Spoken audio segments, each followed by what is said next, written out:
injured in an accident, one thing leads to another. Your injury leads to treatment. Treatment leads to hospital bills. Bills lead to debt. Debt leads to stress. The advocates can help relieve that stress. Having an advocate attorney on your side leads to faster resolutions, fair outcomes, and a peaceful recovery for you. You deserve an advocate. This is The Monty Show, the truth in sports talk streaming. When you want unbiased opinions about your favorite team without the spin, all you have to do is find The Monty Show, streaming live and available 24 hours a day, 7 days a week on YouTube. And now, here's Monty.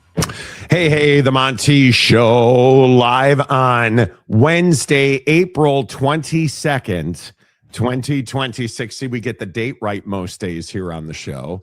As always, we are presented by The Advocates at theadvocates.com, the best injury attorneys in the business. And again, I always tell you, one of the things I love about working with the advocates is they're always in our community. They're always working hard in our community. That's why they have their Bikes or Bust promotion coming up for all of our Utah listeners. How about the Mammoth last night? Winning their first NHL playoff game. So they're going to go back to Salt Lake City, tied at 1. Well, why don't you drop off your bikes at the Advocates location on Winchester Street in Salt Lake City, Saturday, May 9th. Bikes or Bust. Doesn't matter what kind of shape the bikes are in. Doesn't matter if they're new or used or working or not. Bring them to the Advocates on Saturday, May 9th. It's a great cause. You know, the thing about bikes is they work with the Bike Collective, who then is going to rebuild the bikes and distribute them in the community.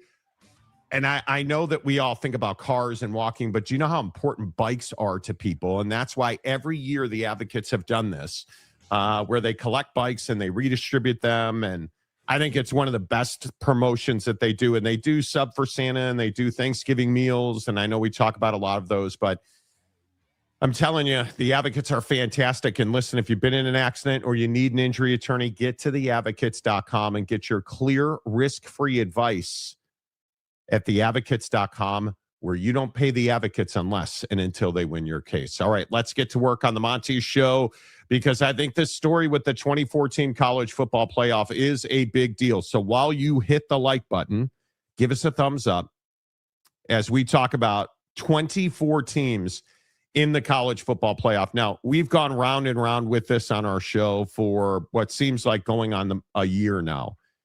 I think the single biggest issue now is that the president of the United States is the one pushing this, apparently, as we continue to meander through the world of politics and news and sports. And it seems like every day we find a new way to intersect those things.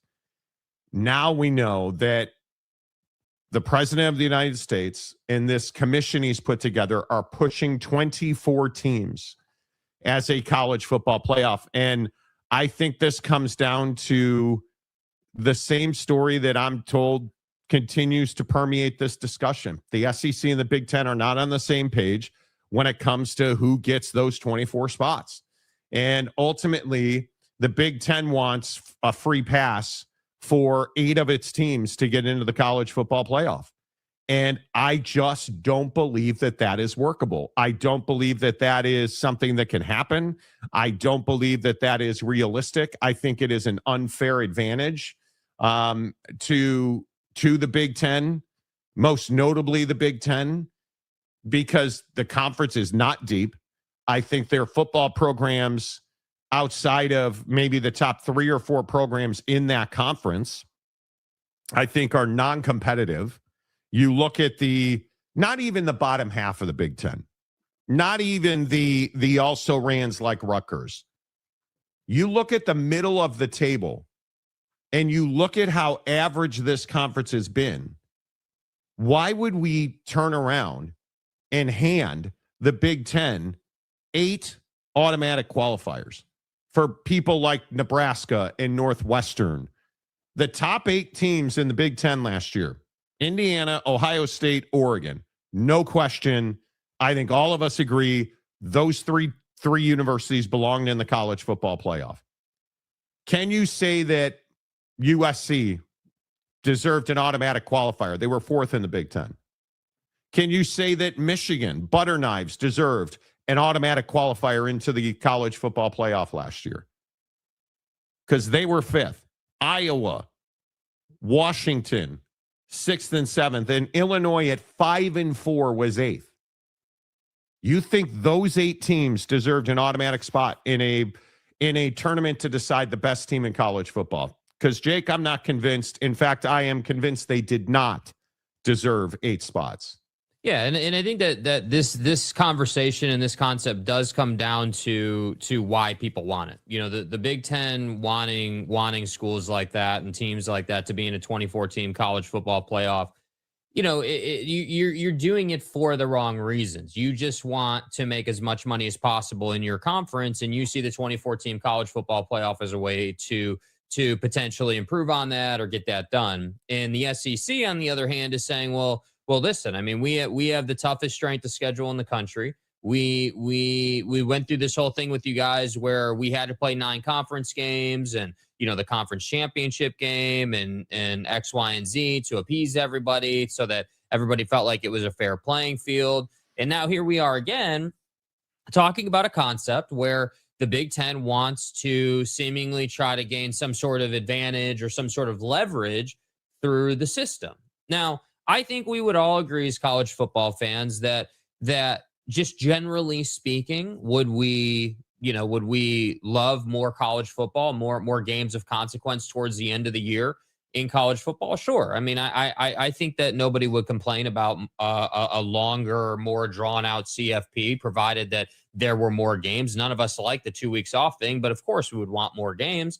I just think that it has to be done in the correct way. And that's always been the issue in the Big Ten, because I couldn't agree more that teams like Nebraska or teams like USC have not, proven that they should just get an automatic qualifier into what would be a 24-team playoff. And what's also interesting over the last several weeks is we've talked all about in the other conferences with the Cody Campbell, White House relationship and some of these other figures in college football who went to that roundtable meeting. This is something that's been brewing over the last, I would say, like month to 6 weeks in college football. So while this came as a surprise to a lot of people, this Ross Dellinger reporting that there's a committee inside the White House that is now apparently pushing extremely hard for a 24-team college football playoff, I have to say, I'm not super surprised that this is happening right now, given the fact of everything that's happened the last 6 weeks. But needless to say, the Big Ten has no way to justify the claim that they should get 8 auto qualifiers. That just doesn't factually exist. Yeah, I'll never understand it. And I don't necessarily have a problem going to 24 teams. My problem will remain that unethical, agenda-filled, not qualified people like Ward Manuel want to stack the deck against his opponents. And that's just not what a college football playoff selection committee should be about. And yet here we are in that exact scenario. And it's going to continue to repeat itself. Excuse me. It's going to continue to repeat itself. We've seen this happen in recent history, and I think the White House has no business being involved in this. And this media committee, call it what you want. If you're surprised that there's a committee that is, because who's on this committee? I'm pretty certain it's all of the P4 commissioners, right? That are getting a push now, because you cried foul in the leadership rooms of college athletics to the White House and asked for help with NIL. Right. You asked for help with transfer portal. And this is what happens when you don't control the mess in your own home. When you go outside your own home and you ask for help with rudimentary basic issues, this is what happens. when you get greedy, Cody Campbell, and you want to be prominent and you start barking into a loudspeaker, and then you act surprised when people listen, this is what happens. When you cannot get your leadership around a table and say, we're losing in court, we need a revenue share, and we need to allow these kids, these athletes, to make money on their name, image, and likeness, which is common sense. And I know I've said this, and it tends to tweak people. Allowing people to make money off of their own abilities is common sense. It's not groundbreaking. It's not somehow controversial. If you're a good athlete and Jimmy's car lot wants to give you money to talk about them because you're a good athlete, that's commerce. That's democracy. That is the core values of the United States of America. Unless it's college football, and the old white guys that run college football don't want athletes to have money. That should be the controversial part. The controversial part should be that we have a bunch of people trying to suppress the revenue generation of Americans. That should be the controversial part. But instead, the controversial part is, well, these college football players want to make money because they're good at college football. We're giving them an education. Does that make any sense at all? Does it make any sense at all that folks want to make more money without having an athletic bone in their body? I will never understand it. It is not controversial to make money off of your talent, your ability, and your fame. It is not controversial at all.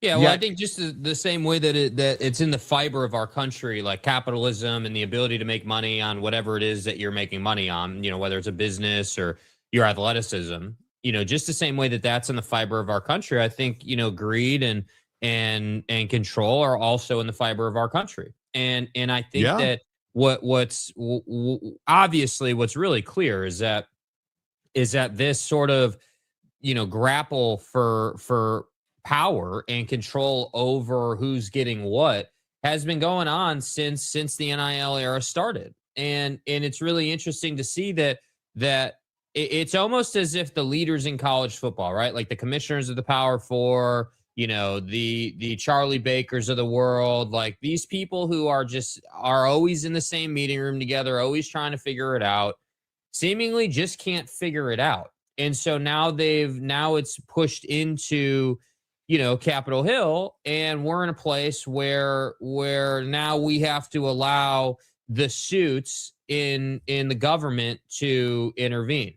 And I'm just telling you guys, that never ends well for really anybody involved. Like, that's not going to end well for players. That's certainly not going to end well for fans. The only people it's going to end well for is going to be the people who would benefit by taking money out of kids' pockets. And look who's making the decisions. Look who's making the decisions here. Cody Campbell. Funny how that works. Jerry Cardinale and David Blitzer, billionaires. Republican strategist and longtime advisor to the president. Seems to be qualified. The P4, commissioners. The American commissioner and Bavacqua from Notre Dame. Funny, who I don't see represented here. And I say this every time we talk about this. No college football players here. No college basketball players here. No former athletes here. Just and again, I'm going to ask you, how many rich white guys are on this list? And everybody always says, oh, Monty, you're a racist. Okay, tell me I'm wrong. Where is the athlete in the room? You're talking about suppressing their ability to make money. Where's the athlete in the room? Because I see the laundry list of rich white guys. I see the laundry list of men who have suppressed the ability of other men to make money for generations. Those guys are well represented in triplicate on this list. But no athlete, no college football player. So when you tell me that I'm being hyperbolic or that, you know, I'm playing the race card, tell me I'm wrong. Because you can't tell me I'm wrong. Because this is what we do in this country right now when it comes to young people and creating new millionaires. Because that's what NIL really did. NIL created a bunch of young millionaires who,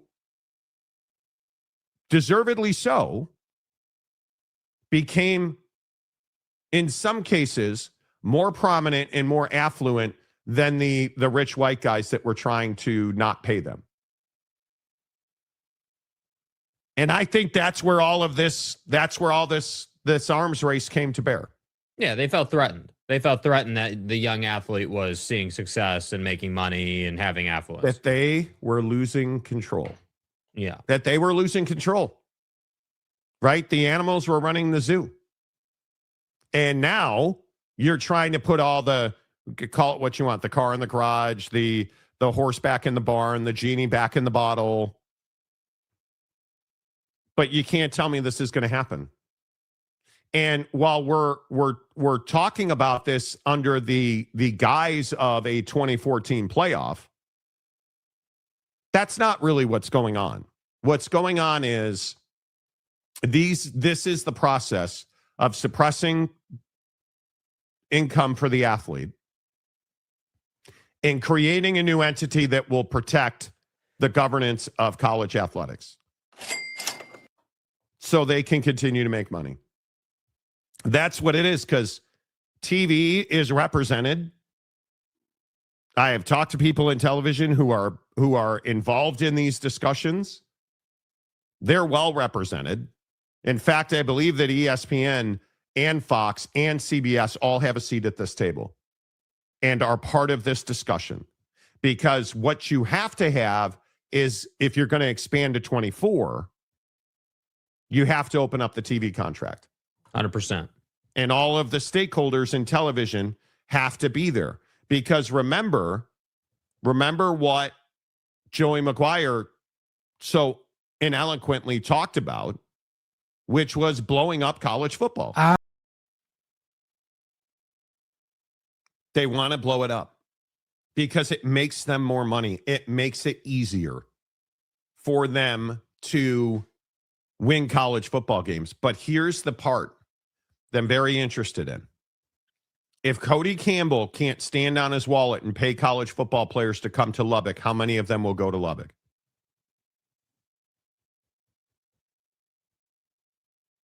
Very interesting question. I mean, it's a extremely fair question. I think that it's funny because guys like Joey or Cody Campbell, I think, understand that. They understand that, hey, well, I have to be able to pay the player to get him to Lubbock, one. But then two, if I'm going to pay the player, then I need to see the return on the investment. And that is directly connected to what you're talking about, right? Yes. Where you've got, obviously the government's represented, TV partners are represented, the conferences are represented, but the kids / players are not represented. And I just think it's really rich that you would say to a grown ass adult, because that's the thing I think we all forget. We're not talking about high school players. These kids are over 18. They're adults legally. Like you're saying to an adult, hey, well, just because you have top 1% athletic ability, just because that athletic ability would allow you to make all this money, doesn't mean you should make all this money. Yeah. Like that, we don't want you to make all that money because we need to keep lining our pockets. And And that's why I say there is nothing sacred left. There is nothing sacred left. And what I mean is that college football for a long time, I would say all the way up until probably 2020, 2021, right when that little global thing happened. I would say up into that point, college football had the, hey, I'm little Jimmy from Nowhereville, USA. I got recruited because I went and did this camp or played in that select team or whatever, and I got seen and I got a scholarship, and that allowed me to actually go to college, and I made it to the league. That doesn't happen anymore, in my opinion. If you're going to get to a big time program, then you're going to try to get to the league. There's an established path, and that path runs through certain schools that are willing to spend the most, which brings me to the other crucial point that I don't feel like anyone's talking about. We've talked about, but I don't feel like the masses are, which is, what about the school that has no interest in paying kids? What about the school that has played college football for decades, as long as anybody else, but maybe doesn't have the budget or the want to, or whatever the reason is, to put out the cash to get the kid to come to Nowhereville, to come to Waco, to come to Stillwater? What about that? What about those teams? What are they supposed to do? Which is why I say, let's say this goes perfectly. Let's say that, oh man, we get the 2014 playoff. Everyone's happy. We're all taken care of. Okay, what about the rest? What about the G6? What about the schools in the P4 that aren't interested in competing? That, I think, is where you will see the rubber meet the road in terms of people making money. And because you made a point the other day, it might have been yesterday or Monday, when you had said that well, hey, these Big 12 schools, the Baylors, the usual suspects we always talk about, well, they don't have a desire to spend the money. That's why they're in the position that they're in.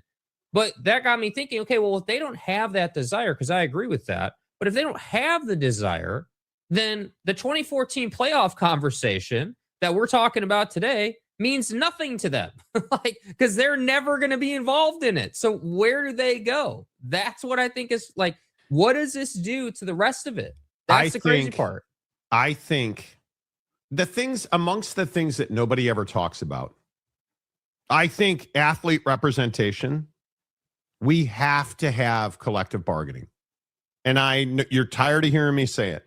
The only way this gets resolved in the long term is if college football players have the ability to unionize on some level and collectively bargain their compensation. That's number one. Number two, just because you can doesn't mean you want to. It's not a matter of, do these universities have the money? If you're at Oak State, TCU, Baylor, pick your poison in this league. Mm-hmm. You have the money to play high-level college football. You just don't choose to do so. You look at all the excitement now that is around Oklahoma State. What have we heard from Oklahoma State fans? Well, we had NIL money. We just didn't want Mike Gundy to spend it. Well, just because you have it doesn't mean you want to spend it. So get your facts straight. These universities have it, some more than others. But why do you know Cody Campbell's name? Why do you even know that he's alive? Oh, because he's an All-Baron. You had no idea, and you don't care how. You just care that he's got money. And he's bought players with his money. That's the only reason that you know Cody Campbell's alive. That's it. He's not somebody that you would go out of your way to hang out with. He's not somebody that you would be excited with to say, let's go have a beer. He's just a great guy. No, actually, he's a rich dude who bought players, and so Texas Tech is prominent, and that's why you want to hang out with Cody Campbell. And if you look at the young rich guy that seems to be permeating college sports and really professional, look at Ryan Smith, the owner of the Utah Jazz, Utah Mammoth.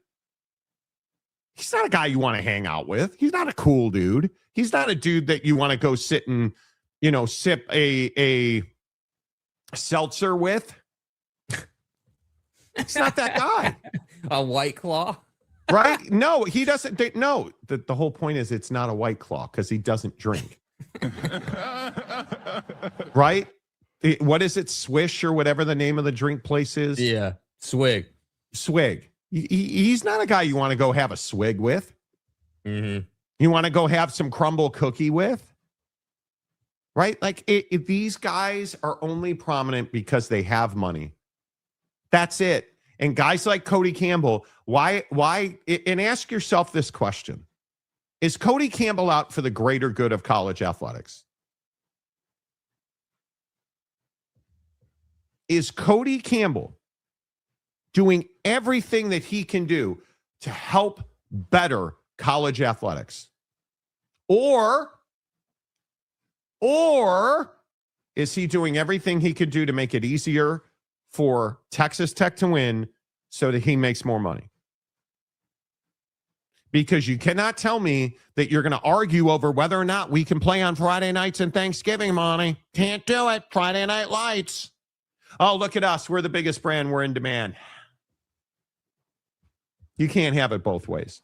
And again, I will tell you, it is wholly un-American. And the controversial part is we are going out of our way and we have billionaires spending billions to make sure kids and athletes, and I keep saying kids, to make sure college football players can't make more money. That's the controversial part. That's the part nobody's saying out loud. All of the dudes sitting around this table having these discussions. And again, I'm just going to point this out. Mm-hmm. Who on this list isn't a millionaire and probably a multimillionaire? All the P4 commissioners are millionaires, and most of them are multimillionaires. Do you think the committee that has ESPN and Fox executives, I know a good number of the executives that run Fox, ESPN, CBS, they're all millionaires.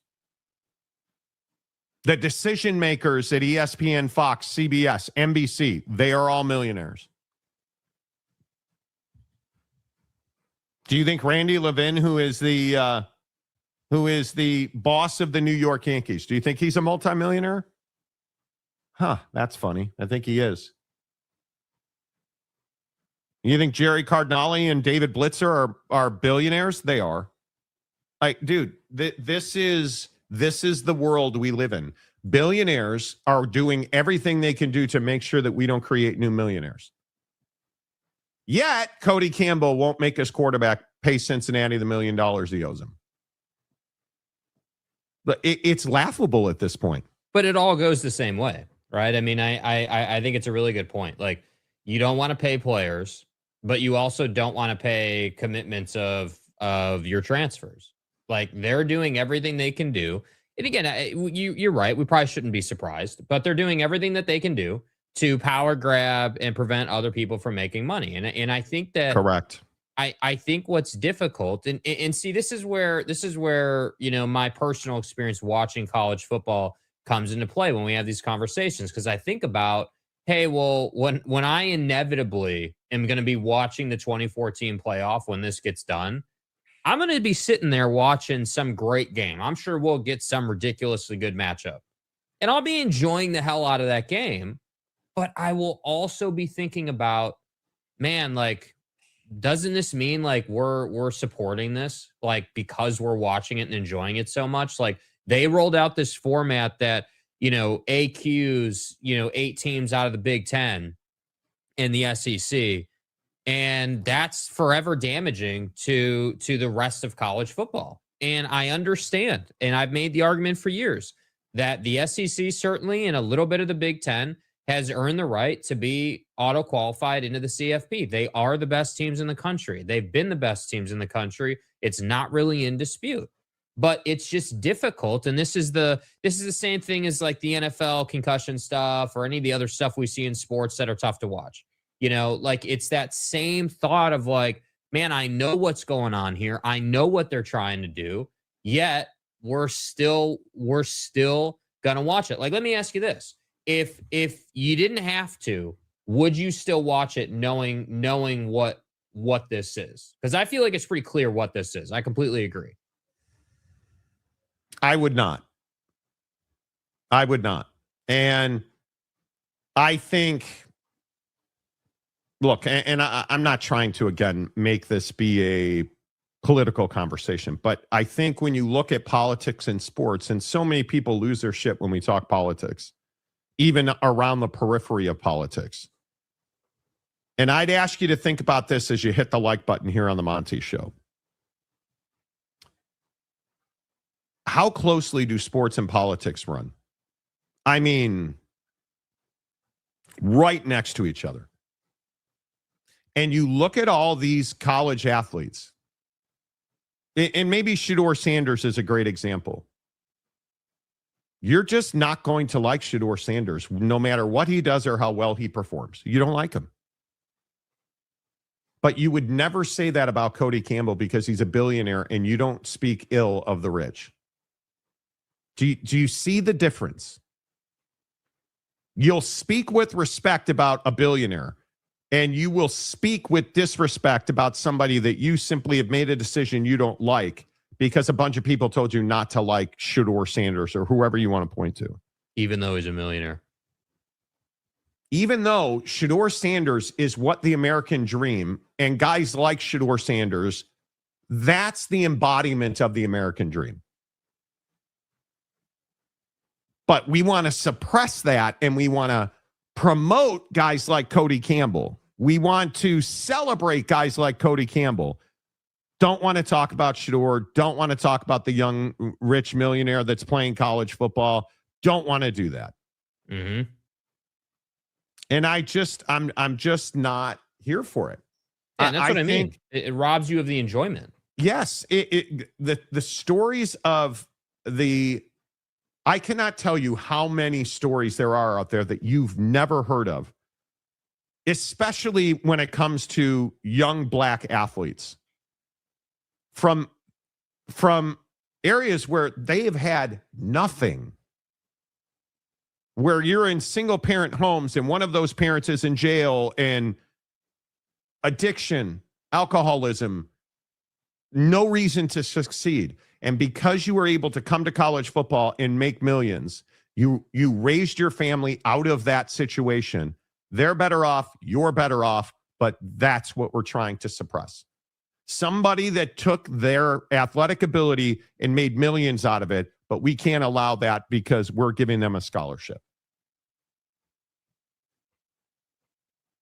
Like, that's the part that I can't wrap my head around.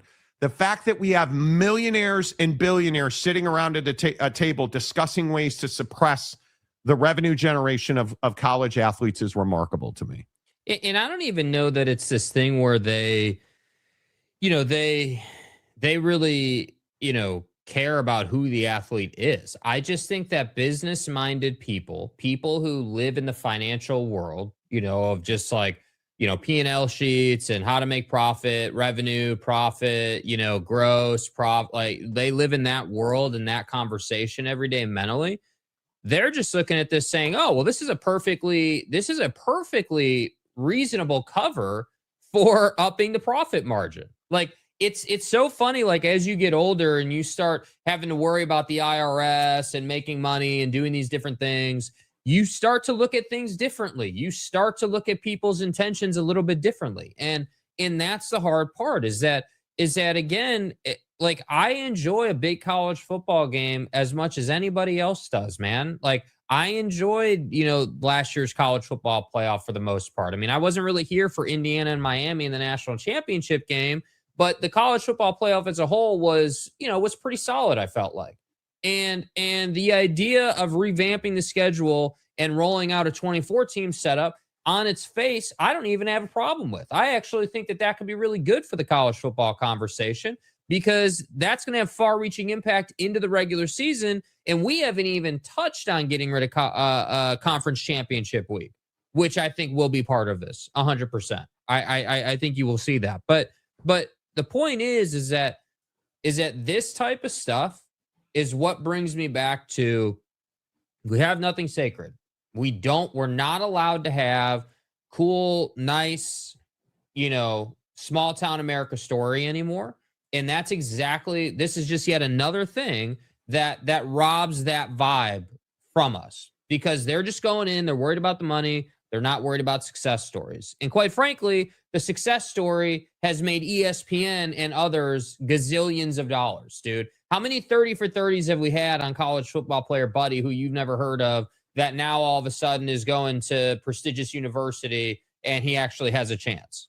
You know, like we've seen that story time and time again. And I just think it does drive me nuts that you know, and it's pervasive through every level, right? If you look at how fans talk about their teams, the Oklahoma State fan right now saying that, well, we have money, we just didn't want to use it with Mike Gundy. That line of thinking didn't exist ever before current day Oklahoma State team. None of you guys were saying that. None of you guys were on that train. Y'all were talking about how you were broke and that was Gundy's fault and it's all on him. So fans are taking that approach a lot of times with their teams. Then you've got the head coaches who are complaining about no spring portal. I love the spring portal, you know, NIL, it's affecting us. It's not affecting us. Like, so everyone's just on a different page, which is why it inevitably bubbles up to the White House. And it inevitably gets to a place where that graphic you keep putting on the screen of that group of people making the decisions for everyone else, that's why it ends up happening, because we, the collective public, can't handle it. We just can't handle it and can't get it to work. So then we get intervention. But I also go back to the automatic qualifier thing when we talk about making it work. Yeah. We've gone from, well, let's go with Tony Petitti for the longest time was pushing 16 teams, 4 automatic qualifiers. Okay, well, let's go to 24 teams, 5 automatic qualifiers. Let's go to 24 teams, 8 automatic qualify. Like, now we're at this place where, if it is truly where we are, where the SEC is winning out, and it looks like we will have no automatic qualifiers, which would be amazing, and I seriously doubt that happens.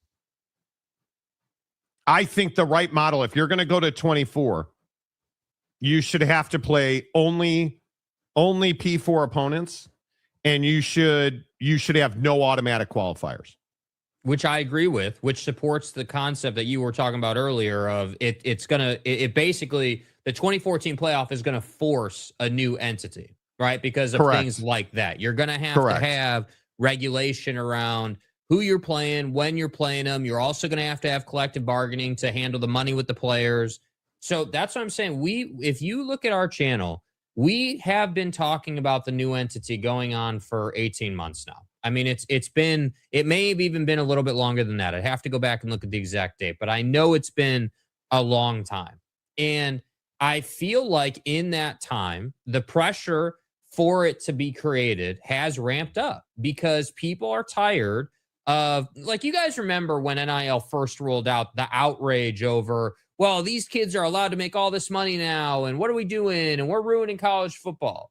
And then that kind of chilled out, right? We got some new rules, and we smoothed it out a little bit. And I feel like we're kind of back in that place now where people are upset that kids are making so much money, whether it's the Sorsby situation or otherwise. People are not happy that this player, and you hear coaches say it all the time, hey, like, the value of the kid is not matching up with what the kid's asking us for. So the coaches are a bit fed up with it. And then now you've got no spring portal. So upset kid who wants more money can't transfer. So it just turns into this whole cesspool of ugliness. And I just feel like the new entity situation is getting to a place where it just has to be created. It's no longer like, should we or shouldn't we? It's like, no, we have to do this so that everyone in the ecosystem can be taken care of, the way I guess the millionaires think they should be taken care of, which is unfortunate.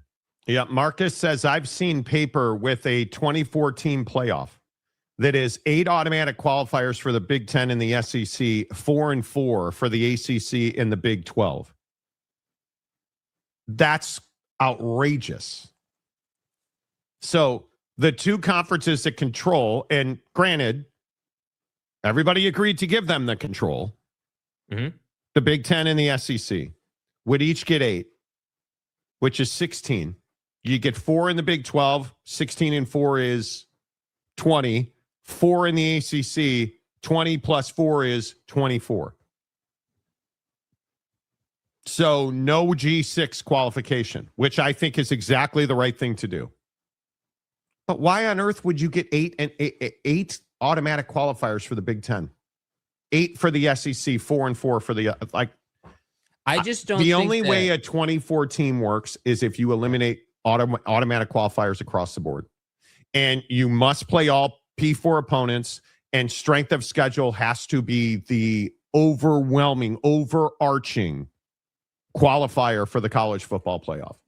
Yeah, but I also agree with what you said that there's always going to be an auto qualifier component of some kind. They're not going to create a system that doesn't have it. You know what I mean? Risks their financial war chest. Yeah. And so it's like I feel like there's not enough drama. Because let's be real, the CFP is also a reality TV show in a sense, right? Like the ESPN selection shows, the ranking shows, the drama, the bubble teams, who should be in, who should not, the Notre Dame Miami thing, the Florida State thing from several years ago. Like, we know the situations that have played out. Alabama last year, like we know that drama only intensifies the CFP. So I don't believe, my opinion is that you wouldn't, there may be papered idea of 8844, but you can't tell me that that'll actually come to fruition, because what you need is more drama. So 4422 and then open, at large bids makes a lot more sense from where we are now to where we would be going. But I completely agree. You got to have all P4 competition. Strength of schedule has to be the overreaching, element that decides it. And the selection committee portion has to get worked out, because again, the stacking of the deck inside of the Big Ten is remarkable. Ward Manuel chairing that committee and putting Ohio State in a position to go on the most difficult national championship run we've ever seen, and then they did it. It's just an incredible development inside of the Big Ten. Like, that's insane, man. Yeah, I think my suggestion, again, I think if you're going to form a new entity, you have to include collective bargaining and unionization for the players, and they have to be allowed to make their money. I don't know why that's such a novel concept, because I also think the biggest issue, and a lot of people want to sit here and bloviate about how, we need to protect smaller sports. Nobody's trying to protect smaller sports. You need to make college athletics across the board a for-profit operation. And when you take NIL and revenue sharing away from players, you're going to essentially hit reset and go back to the 30s and 40s. Under the guise of, we have to protect smaller sports. That's not what you're doing. Mm-hmm. If you want to protect smaller sports, give them the opportunity to sell and monetize their operations. But you can't do that because you're going to wind up getting sued. So create a new entity,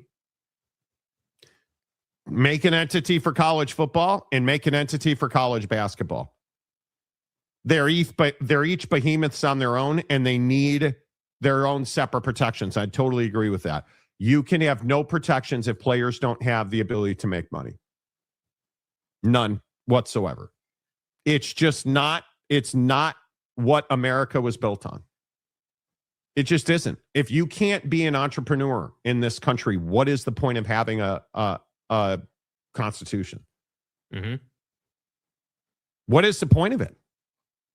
And if you cannot figure out how to collectively bargain with college football players, why are we doing any of this? I just don't understand it.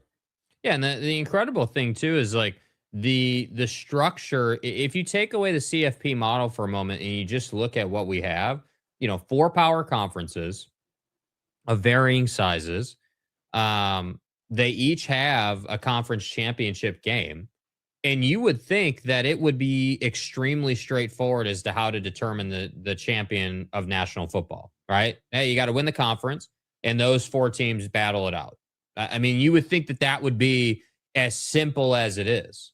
But again, I think the fact that it's not that simple, the fact that we have a college football playoff, the fact that we have to have a committee that selects these teams and does all of that, that speaks to, and corruption might be too negative of a word, but that speaks to the desire to run out the money through the mechanism known as college football.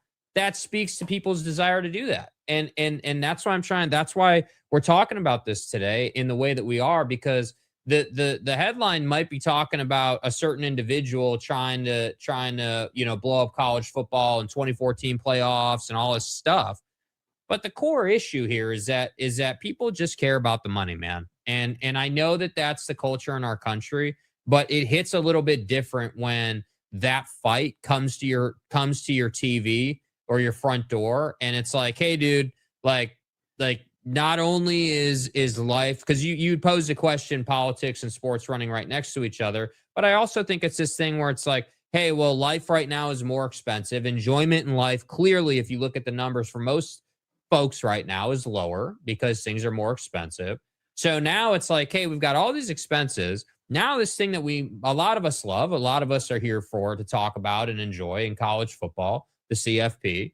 Well, now that's changing. And the intent and the reason behind changing it is not really all that genuine. Like, you know what I mean? So that's what I'm saying. Like, It's just not, it's just a tough situation overall. But I can't, I will be shocked if we're ever in a time when the Big Ten gets 8 auto qualifiers into a 2014 CFP. I just think that you can't have Minnesota getting into the CFP being an ass team. That does not work, and it speaks to a lack of integrity in the process. It works for the Big Ten because the Big Ten makes more money. Yeah, unfortunately, it's not up to the Big Ten though entirely. Obviously, they have they can share their opinion, but we're lucky it's not just up to them. So yeah, I continue to say, when we put legislation in place that suppresses somebody's ability to make money, I don't agree with it. And I also think the only way a 2014 playoff works is to have no auto qualifiers and a very crystal clear, you won enough games or you didn't. You're in or you're out based on what you did on the field. It has to be rock solid and crystal clear. And for that to happen, you need a new entity. And that's what I'm telling you. That's what all of this is rising up to.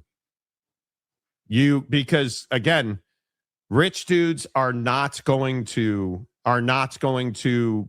allow you to legislate their ability to make money. Of course. They're not going to allow that to happen. They didn't become multimillionaires and billionaires by you telling them how to do business. So why would they begin to do that now? Right? And the reality of these meetings and these summits and, the list of multimillionaires and billionaires making these decisions is they're going to protect their revenue generating interests. And they're going to suppress the ability of college athletes to make money on their name, image, and likeness. Go look at what Tommy Tuberville has said. Go listen to what the president's talked about with this. No NIL. That's what they're trying. They're straight up saying no NIL. Why would that be? Because they don't want to have to pay the players. They want to keep that money in their pocket. All right, let's get to your comments here on the Monty Show. Please make sure if you're watching the show, you hit the like button. If you're watching on Twitter, we have a ton of people watching on Twitter right now. Please make sure you come over to YouTube, find the Monty Show. All you need to do is Google search The Monty Show, Monty, The Monty Show. It'll come right up. Our YouTube channel will come up first. Come on over, give us a subscribe, hit the like button. It really does help the channel grow. And the conversation on the table right now is how many teams in the college football playoff And how many automatic qualifiers should there be? I'm telling you, if my opinion is 24 with no automatic qualifiers. No G6. You need to create your own playoff system and revenue generation for the G6. Let them make their own money. Let them have their own TV deals. There's plenty of money to be made for the G6 to make more money than they've ever made in the history of their existence. Let them go and do that. A lot. They've made, and they have to find a path forward. So let the G6 do that. There's this belief that if you don't allow the G6 into the college football playoff, it's somehow unfair. Well, very clearly, as we have just spent 51 minutes illustrating, nothing about this process is fair. It's not the conversation, dude. It's not a fair, unfair proposition, dude. That's nothing about this conversation, nothing about this process, nothing about the history of college football. Nothing about any of this is fair. It's about making money and making dudes rich. That's what college sports is. They want to tell you it's about the colors and the fandom and the universe. It's heritage, Monty. It's about making people money. TV people make money. Campbell Soup makes money. Oil men make money. Politicians make money. Athletes don't make money. That's what the college system is all about. And this idea that somehow the G6 is entitled to something, the G6 is entitled to nothing. Yeah, I just think that the handout portion of college football has been over with. And I think that ended when NIL was born. And I think that we have been dying in college football for a system where the P4 has its own thing, the G6 has its own thing, and they're able to do what they need to do and feel good about it. And I've made this point time and time again that it's okay that sometimes like the original structure maybe doesn't work anymore. Maybe it does need a change. And I do think that for the G6, they're in a very interesting position. Everyone likes to view their position as a very negative one. I don't actually think it's that negative of a situation. It just requires that you come out with a format that works for you. And yeah, should you copy what the Power Four is doing? Yes, I would. I would come up with your own college football playoff of sorts at the G6 level, whatever you want to call it. Carbon copy what they're doing and go out and make money. Because what I know, and this is something else you've said for I don't know how long now, what I know is that the NFL and college football have to get more in alignment in terms of the TV schedule.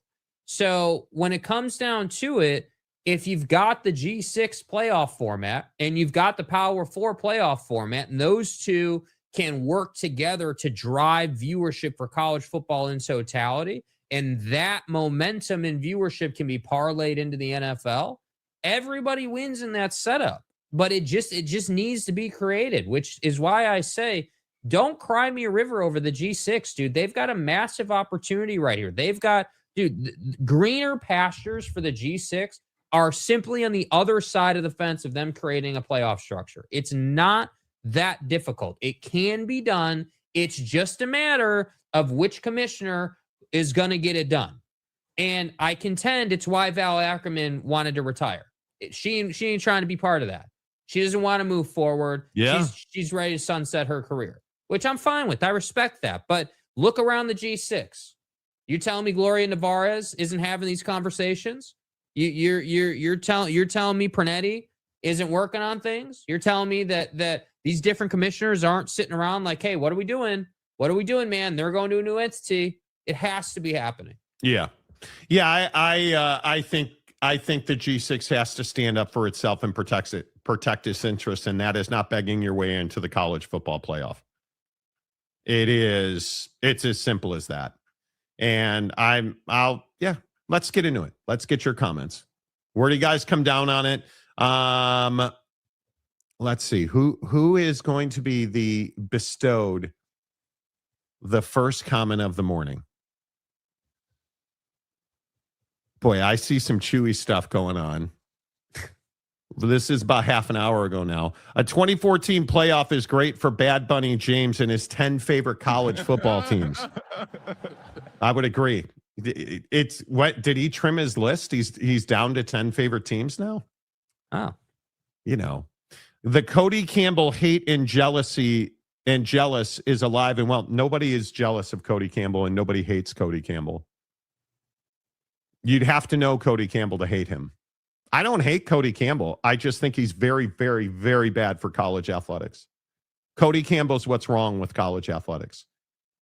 As simple as that. You know, to be fair, trying to be fiscally responsible for some schools is not a situation where they have no desire to spend money. I would need the example because Baylor's not trying to be fiscally responsible. that's just what they're telling you. Baylor has more than enough assets and resources, and they choose not to use them. Are you telling me that Baylor has less money than Utah? That's the argument you'd be making. I just, why do we apologize for people who don't do what's required to win? Why do we apologize for them? You either are doing what's required or you are not. Matt Campbell having a press conference last year to anoint his players poor is not what's required to win. Oh. It's not what's required to win. Oh, that's right. Well, it doesn't matter because now he's not there and Iowa State's in the crapper. You're either doing what's required or you're not. You can't point to somebody who is not investing in their facilities, who is not investing in their players, their infrastructure, and their well-being, and be like, well, you know, Monty, they're just being fiscally responsible. Because if you were being fiscally responsible, you'd remember that the number one generator of enrollment is your athletic department. Feeds the rest of the university. And you look at the stories across the country, with some minor exceptions, the elite athletic departments in this country don't have enrollment problems outside of Oregon. They don't have enrollment problems because they're on TV every week and kids believe that winning a football game equates to graduating from college and prospering in life. Mm-hmm. Because that's the story that they're being sold.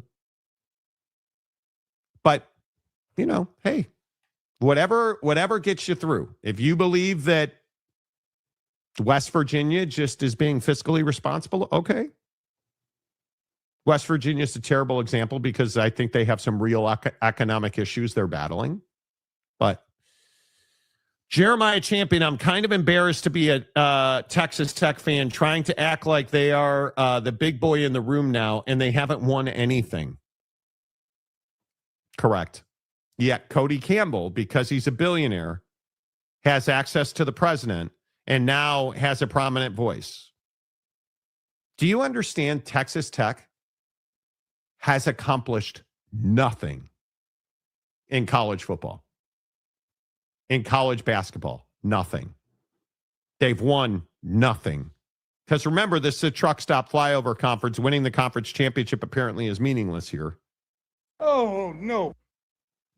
But they haven't accomplished anything. And the hypocrisy of allowing Sorsby to play while he's under litigation with Cincinnati is outrageous to me. It's a bad look, in my opinion. So while Mike is out here saying, I hate Cody Campbell and I'm jealous. No, I hate hypocrisy. And that's what money buys you in this country. Yeah. It buys you the ability to be a hypocrite and do things the wrong way. And nobody says anything. Chewy, I don't have 10 favorite teams. You do. Do you want me to list them? You know. Yeah, you sure about that, James? You know. Maybe not, James, but you sure do have a handful. You do. You know. Bailey Dietrich, Donnie and Tony Petitti are both in on the 24 college football playoff, please. Yeah. Tony Petitti knows he doesn't have depth. So there is strength in numbers if he can get auto qualifiers. I think the most you can. We're going to wind up with this ridiculous model. What do I think will happen? I don't believe Tony Petitti will agree to a college football playoff model that doesn't guarantee his conference at least 4 spots. Because this is the same guy who asked for 8. So I'm going to say that he is not going to accept a model that doesn't give his conference auto qualifiers. Yeah. I would guess. So we'll see. You know, are you not speaking ill about Cody? No, it's not personal. You want to, why are you personalizing this? I have never met him. I don't know Cody Campbell. I don't care to know Cody Campbell. I judge people by their actions and their words. Cody Campbell's not concerned about the betterment of college athletics. He's not. And listen to him talk about Average it. budget deficit in FBS among those 136 schools is $20 million per school per year. Wow. So completely unsustainable.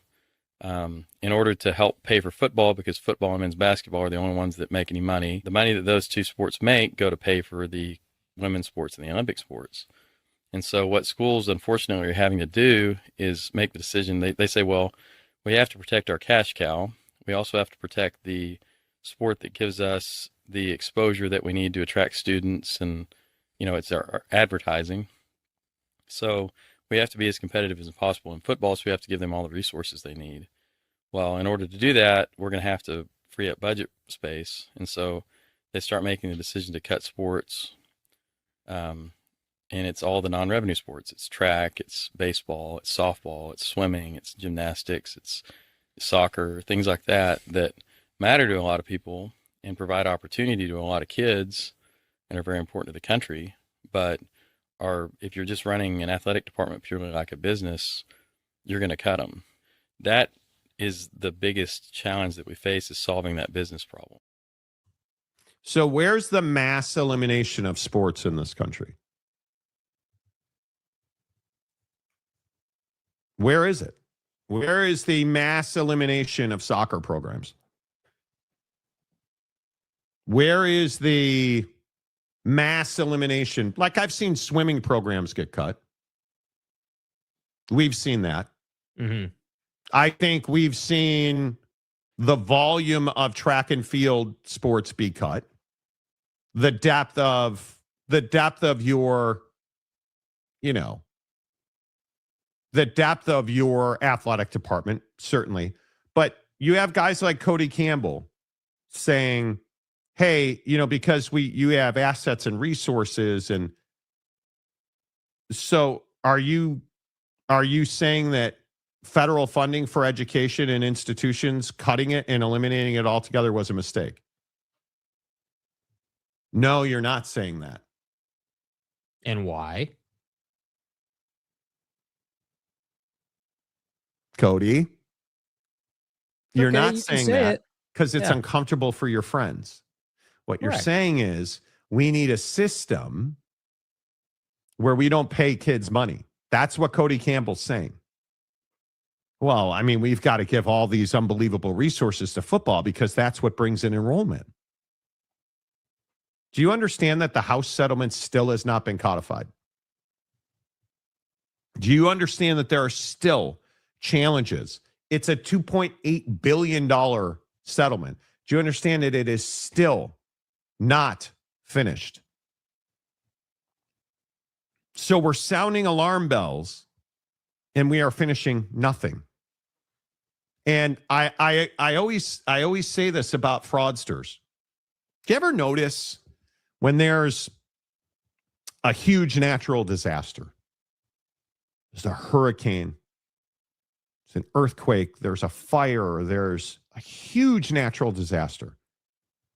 What do you always hear about associated with those situations? Cockroaches and scammers. They all come in, Yeah, look at all the fraud through the Right? LA fires, dude. right? All of the cockroaches and the scammers. Well, think about the house settlement as a natural disaster. And look at all the cockroaches crawling. Look at all of them coming in, trying to get their pound of flesh and trying to change the system to better themselves and better their universities. And you can sit here and say that I hate Cody Campbell or I'm making it personal or, dude, it is not personal. It is, in fact, it is incredibly impersonal. Look at what this system is being set up to do. It is protecting generational wealth, which is exactly why we wound up with the $2.8 billion house settlement in the first place. Does anybody ever think about this? Why are we in this position? I'm so jealous and I hate Cody Campbell. Why are we in this position? Because guys just like Cody Campbell didn't want to pay athletes money. And so those athletes went and sued, and they won, and they continue to win. Athletes, when they wind up in front of a judge, and this is the part that I think is completely overlooked, what happens when a kid gets a lawyer and goes in front of a judge? They win almost universally across the board. Oh, you want to play a 37th year of badminton? Won. Like, look at all the ridiculous. Look at Trinidad Chambliss. Look at, hey, I want another year. Okay, great. Play another year. You know why? Because the NCAA doesn't want to put money into legal fees anymore because they know they can't win. Yep. So the athlete is winning almost across the board every time it goes in front of a judge. So what are we putting this in front of a judge? Hell no. Hell no. No, we're going to leverage our fellow billionaires to create legislation that will help all of us make more money. I don't know, kind of like the Utah Jazz and Mammoth in Salt Lake City, where the buddy system handed Ryan Smith, the owner of the Mammoth and the Jazz, square blocks of downtown Salt Lake City at taxpayer expenses. So yeah, it's personal, and I allegedly hate Cody Campbell. No. I hate suppression of endeavors that make people money. Our country is built on the foundation of freedom and opportunity. So I would tell you, Mike, and everybody else who says whatever it is that you want to say, that I hate Cody Campbell, who I've never met. So how could I hate him? Tell me you look at this, whatever the end of this is going to be, because I am confident in making this statement. No matter what these millionaires and billionaires decide, the athletes will lose and the old guys with all the money will win. How does that equate to freedom and opportunity? It doesn't. It doesn't. But that's not what our country is about. So again, the cockroaches come in. Whenever there's a natural disaster like the house settlement, the cockroaches come in and they feast on it. And that's what you're going to see happen and continue to happen, because it's already happening. It's how Cody Campbell exists. Yes. It's how Cody Campbell exists. Frankly, it's how the president exists. It's how a lot of the cronyism in this country exists. So, I don't know. It is what it is. I just think it is ridiculous to me that we want to sit here and say, well, this is personal. You hate Cody Campbell. No, I hate the suppression of and the shaming of millionaires and the growth and creation of new millionaires. That's what I hate. Mm-hmm. Oh, I'm sorry. We're not supposed to talk politics. I'm not talking politics. I'm talking about college football. Oh, that's right. They're the same thing. Yeah. Stick to sports, Monty. Shut up and dribble. I think that it's funny that the allegation or the accusation is that is that you hate Cody Campbell. But then when you get into it and you're like, well, here's X, Y, and Z. By the way, hope you guys were all taking notes because that was about as clean cut as it gets. When you get into it, you know, there's like real reason and logic and like, you know, legitimate points being made. And then it's like, oh, well, yeah, that actually makes sense. Yeah, okay. Like, Yeah. I just don't. And this has been my point for a while is that we don't do like what you just did there. We don't do that anymore. We don't take the time to think about like, well, yeah, I guess so. Like natural disaster happens and tsunami in Japan happens. Look what happens. You know, wildfire happens. Look what You were happens. exactly right. Look at the Palisades fire. Yeah, the Palisades fire is probably the most recent example in our country's history of just the insane corruption and money grabbing and Private equity funds buying up plots of land. Yeah, you know, and The most tinfoilers. expensive plots of land. Yeah, tinfoilers are out here, you know, trying to make some argument around how the fire was started and X, Y, and Z. But my point is that no matter what happened, why it happened, or how it started, the rich old white hair who's in position to take advantage is able to take advantage. And so, again, just to make an overreaching point that maybe will hit home for some of you, the only opportunity that, let's say, a 30-something is going to have to do that is if the housing market crashes. The only problem with that is the housing market crashing is not good for the country. So that's not really a great outlook. But who is it good for? Private equity. The housing market is a perfect example. Who wins when people get evicted from their homes and they're foreclosed on? And those homes go to auction, 2008. The absolute collapse of the housing market. Even before you go back to all of the foreclosures in the early 2000s. Who won? Those people that have the money. The billionaires that bought up all that land. So, again, I think it's a weak ass take saying that it's jealousy and hate. It's not jealousy and hate. I couldn't be any less jealous or have any less hate for Cody Campbell. It's not possible. Yeah. Because I don't personalize. The Shador stuff is a perfect example. The only reason you hate Shador Sanders is because you don't like his swagger or his. Why personalize it? Is the guy a good quarterback or not? But that's the difference. See, this is what we have to point out too, because this is where the whole Mike's whole angle on you hating Cody came from today was the Shador thing. The big difference between Shador and Cody. How does that work?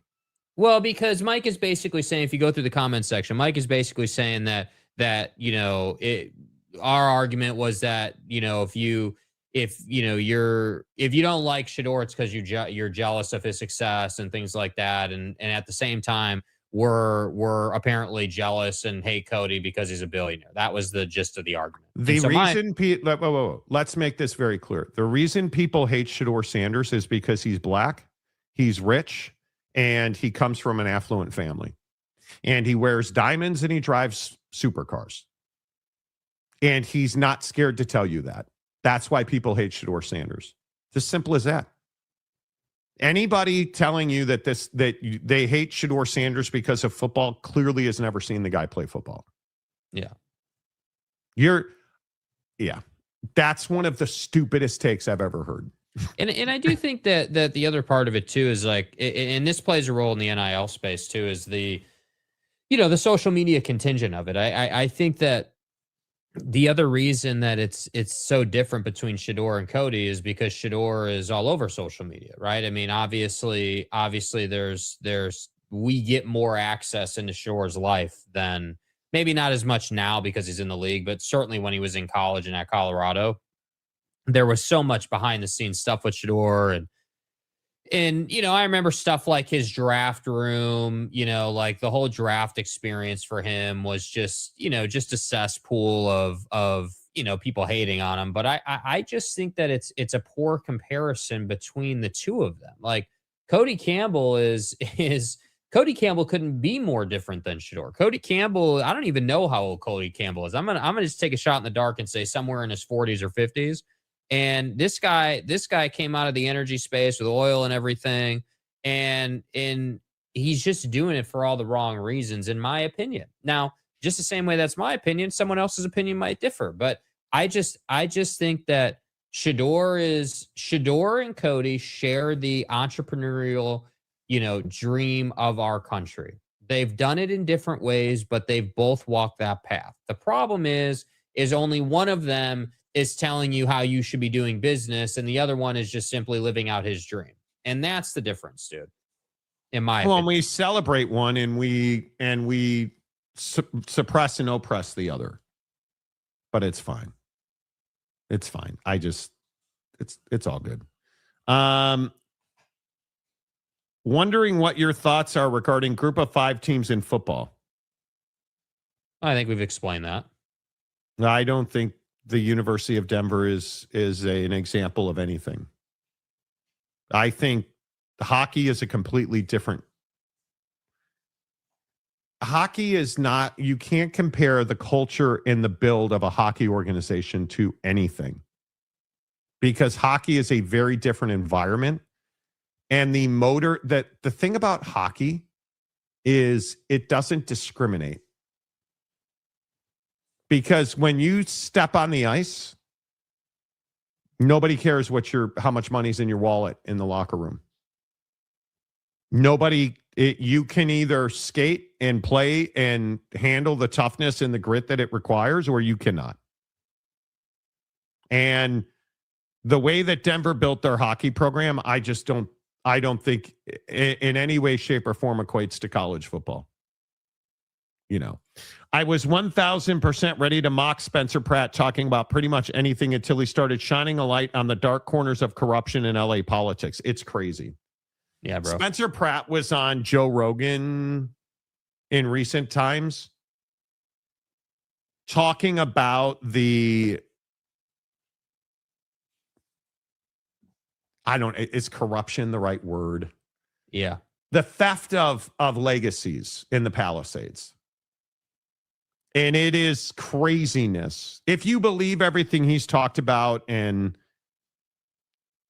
if you believe all of it, and he's got some pretty good documentation. If you haven't seen the episode, I'd encourage you to go watch Spencer Pratt and Joe Rogan.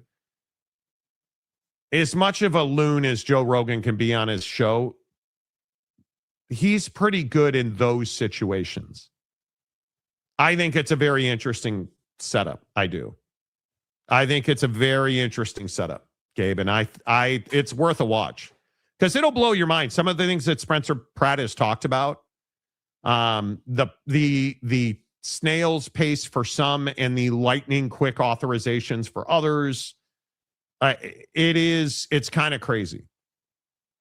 It's kind of crazy. Nothing is changing with the G6 in the college football playoff. You want to bet? How much would you like to bet? It will change. Have to see what happens with the ACC and the Big 12 in the next 5 years. Dude, do you understand this is going to happen in the next 6 months?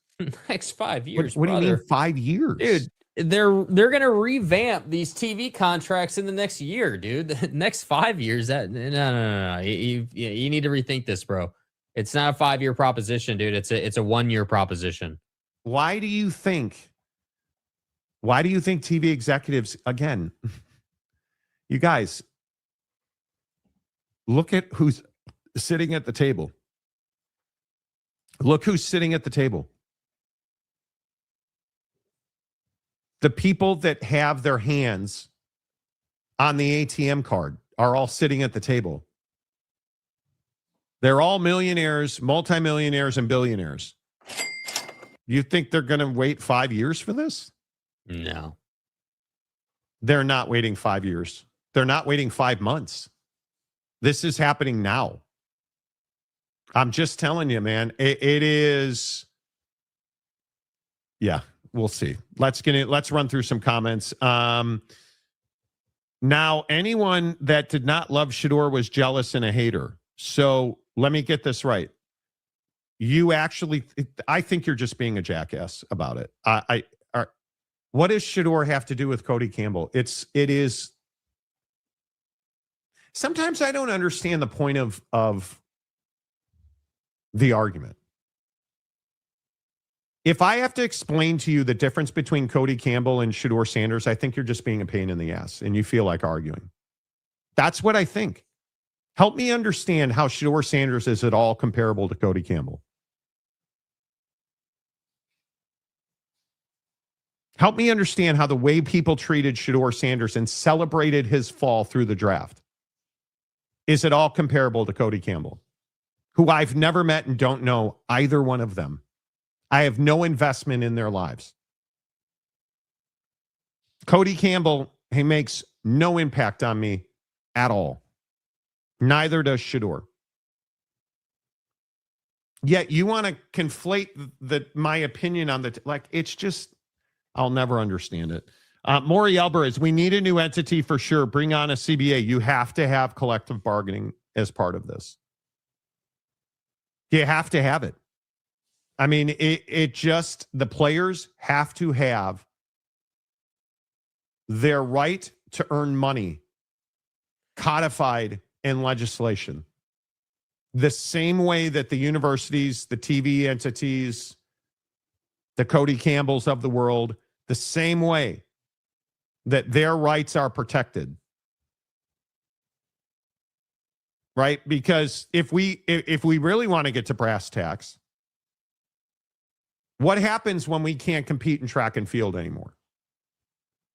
Because you guys are all out here talking about how, Cody's out here talking about how secondary sports, track and field. What happens when we're not a swimming powerhouse anymore? Are we going to write new legislation? Because if we truly are, do you guys understand that most track and field stars and most swimming stars in the Olympics come from the college ranks? Or maybe you don't. You understand that the Olympic system is fed through colleges. Because you don't see high school kids breaking sprinting records. Mm-hmm. Do you understand that most of the best sprinters in the world are not 20 years old? Do you understand that most of the elite distance runners are not 20 years old? So at some point, because America first and stuff, at some point we'll start figuring out that Cody Campbell is destroying the Olympic program. Because I still maintain Cody Campbell's not interested in protecting secondary sports. I mean, he said as much in the clip, right? I mean, he's saying it without saying it, that college football pays for everything else, and these schools are out here just running it like a business, and so that's just what it is. So I mean, he's essentially insinuating it without saying it. Yeah. Who cares what makes money? We're America and we have tons of it. Yeah, I don't think that's the case. I don't think there is any way the Big Ten would accept less than 6 AQs. That's probably true. The Big would get 4 spots in a 2014 playoff without any help. They don't get less than 3 in a 12-team playoff now. That's very true. Very true. Yes. He didn't say it was happening now, but it will happen because there's no cap on college team budgets, so it's going to keep going up. I don't disagree with that. There are several Big 12 schools that don't have wrestling programs. Okay. Wells Federal Fund shouldn't be going to pay for football programs if that's what you're implying. No, but certainly federal funding is part of the budget at schools. Certainly. Well, we eliminated the Department of Education and the funding that came out of the Department of Education. Mm-hmm. And we're all thinking that has no impact on athletics. Where do you think money comes from different places to pay for things at the university level? It doesn't. Why do you think we always talk about like research institutions? It's not It's not that sports makes you an incredible amount of money. It's the biggest issue is you have to do athletics the right way to make athletics earn an incredible amount of money. And most universities don't want to do it the right way because they want to pay for better pencils. And they need new Petri dishes. And even though they can afford both, they're going to tell you they can't. So Dave Aranda still has a job and Sonny Dykes still has a job. That's the reality of our situations. Baylor's a laughingstock. Their administration, don't even get me. That's a different day. Just run for president already, Monty. Yeah. Well, I don't think anyone. Look, it's not about being.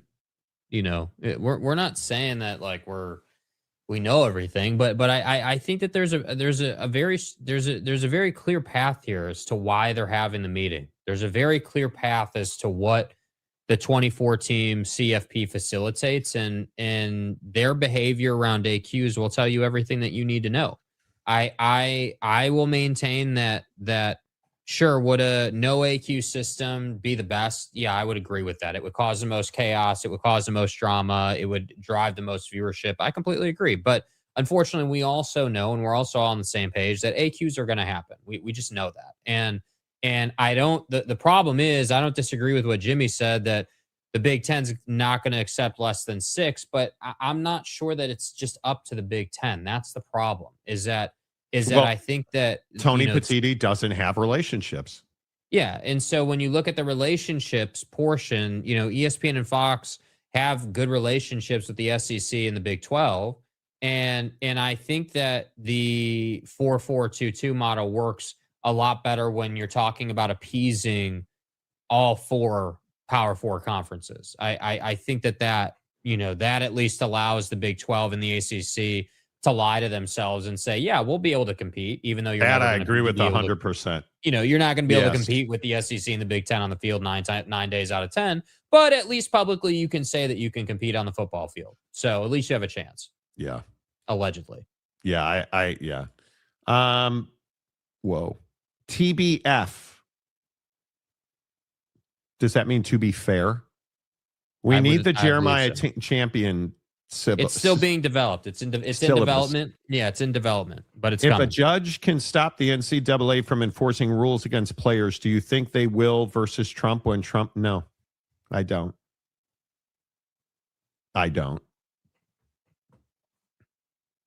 We don't have accountability amongst the wealthy in this country. Look at you guys. Do you not follow Polymarket and the stock market every time something major happens in world conflicts? It's so predictable. It really is incredible. Yeah.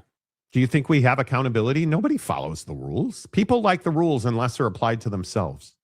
Rules for thee, like, come on. No, the answer is no. The point is, sometimes you talk out of your ass. Not everyone hated Shedeur because he was rich and black. Do you really believe Shedeur Sanders was judged as a football player? You really think Shedeur Sanders was judged on the merits of his football? Mike, dude. What are you talking about? Hey, listen, dude.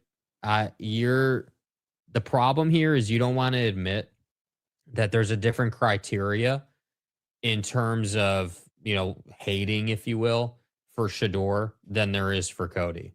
And Shedeur Sanders,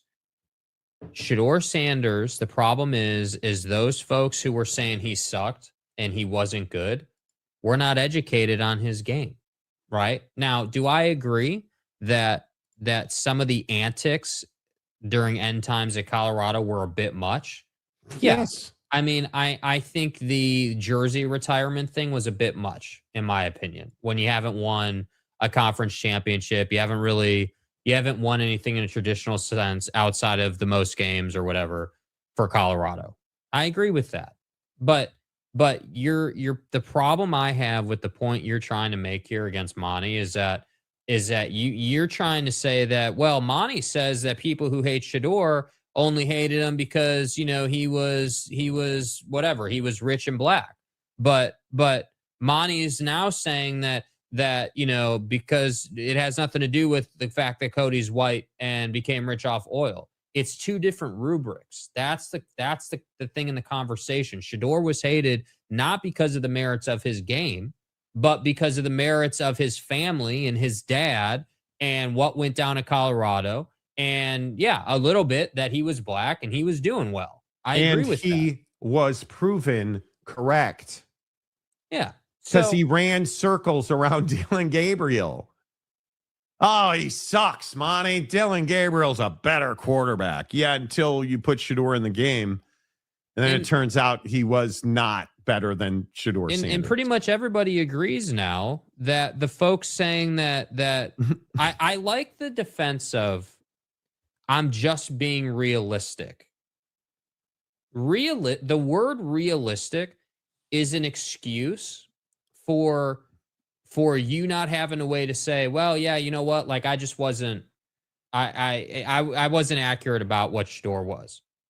Oh, well, I was just being realistic about him in the draft. Nobody had Shador going in the 7th round. Nobody had him going in the 7th round. Everybody thought that the 2nd round was where he was going to land, not the 7th round. So there's no such thing. Wasn't he in the 5th? Or it was like the 150, 40th. Okay, the 5th round. I thought it was the 7th. The 5th round. Falling in the draft multiple rounds further than he should have been. Nobody had him that far down the draft. So being realistic, with all due respect, bro, is not really part of this conversation. That's the problem. That I personally Shador Sanders. Are we really having to have this conversation? I'm not. Come on. Mr. Green, big schools take on debt to finance sports programs. Sounds like the next crash. Yeah. Right way and a wrong way to do an athletic department. And taking on debt to build a stadium is probably not the right way. So 24-team playoff will begin in 2027. Welcome to the world of the AP Top 50 poll, where soccer writers determine who gets in. That's the biggest question. The AP poll should go away. The AP poll is not credible. Who? See Diana Rossini. Oh, we'll get to the Tower Chief logs today, friends. Oh, we'll get to the smash in Saboner. We'll get there. You need a clear cut. You won games, you're in. You lost games, you're out. I think that's one of the biggest things. I do. Ken Maynor, hello. The one thing that can kill college football is unequal revenue sharing in the Big Ten and the SEC. We don't want the college version of the Yankees and Dodgers. Totally agree. But here's the problem. Here's the problem with that, dude. Here's the problem. That, and I'm not making it personal with you, but that's a poor analogy because the Yankees and Dodgers spend their ass off to go and build a roster that will get them to the postseason every single year. And the problem is that we shouldn't be vilifying teams for spending money. That's the key difference between baseball and college football, is that in college football, you've got these teams that have money and just won't spend it under the guise that they're trying to be tactful because it's college. They're trying to be responsible because it's college. In Major League Baseball, it's way more brazen. Owners are just saying, yes. I just want to make more money, and we're not going to spend because we don't need to. We're the Ricketts family. We're not going to spend more on the roster because Wrigley's full either way. So why would we go out and try to win a World Series? It's much more arrogant and blunt and honest. Now I hate it, but at least in Major League Baseball, they're like, yeah, here's this thing called the bird. We're not going to go ahead and spend. You guys are going to keep buying beer. Like, that's the difference, dude. So I that's just what it is. There will not be any AQs other than the conference champions if in a 24 team, and that's fine. I think that's exactly how it should be. But the conference championship game will go away. You will just play your schedule. You won't have that added week of the conference championship game week because nobody wants that. They just want it to be whoever won the most games becomes the champion and gets that AQ. And I would love that, by the way. I would love a scenario where the 4 champions of the conferences got the AQ and the other 20 spots, all open bids. All Open bids determined on the football field. I don't want a committee anymore, dude. Yeah, a guy I know that works in radio who's watching the show said anybody who thinks Shedeur Sanders was judged for football wasn't watching football. That's exactly right. Like, are you kidding me? It was everything from daddy ball. He can't play. It was daddy ball. Well, then he shows up with the Browns and he runs circles in the preseason around Dillon Gabriel, who then gets an opportunity before Shedeur. Is awful. Shedeur comes in and is much better. Not great. I think what do you have? 1,500 yards and whatever. He had his struggles, just like any other rookie does. But he was clearly better than Dillon Gabriel, and then it was unfair. And Dillon Gabriel, Shedeur Sanders was not judged as a football player. Yeah. He was not in any way, shape, or form. Shedeur was hated for a lot of the same reasons Cam Newton was disliked at Auburn. Well, because I think everybody knew what was going on with Cam. Mm-hmm.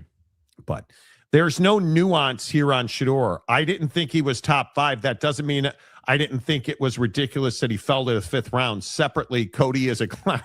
That's what I mean. There's not really a shared thing here between the two. That's my point. Yeah. I think Mike was trying to make a comparison. And look, Mike hates black people. It is what it is. Come on, dude. He doesn't. I don't know Mike. Again, it's not personal. I've never met Mike. So no one had Shedeur drop that far in the draft on their bingo card. Shedeur hurt himself in the draft interview process. I was accurate about him not going in the first. But anyone who said anything not glowing of him was called a hater because he was black. No, anybody who talked about Shedeur, never mind. Bro, dude. That's just not. Anyway, Oak State James, who's now a TCU fan, amongst his dozens of other school fandom. Shedeur's antics and cockiness is why I wasn't a fan. He proved he was better than Gabriel and has won me over. Now you're a Cleveland Browns fan. Now he's okay. Add him to the list. All right. Shedeur Sanders was taken in the 5th round at 144 overall by the Cleveland Browns. Okay, 5th round. Sorry, I got it wrong. My mistake. Idiot. Yeah, as Mike said, I talk out of my ass. So, 2014 playoff just takes those that make the top 25 the qualifier. End of story.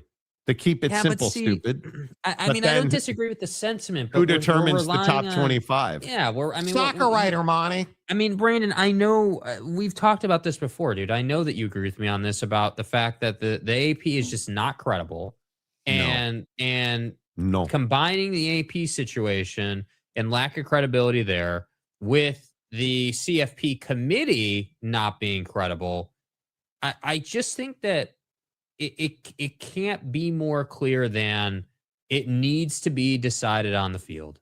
And I am with it. I am in full support of each conference gets one AQ, your conference champion. That puts a lot of emphasis and pressure and desire and willingness to win in the regular season in your conference, which I'm a huge fan of. But then on top of that, it gets rid of the whole thing around strength of schedule and just all the drama around what the committee has to consider. It's all the drama. Make it about what happens on the field, dude. Yeah. How hard is it to win you over, Oak State James? I don't know. Ask the Walmart manager, dude. Bailey Dietrich, welcome to the Browns, James. Hey, James, did you go to Magic City with Deshaun, dude? TCU James will be Oak State James again in 24 to 36 months.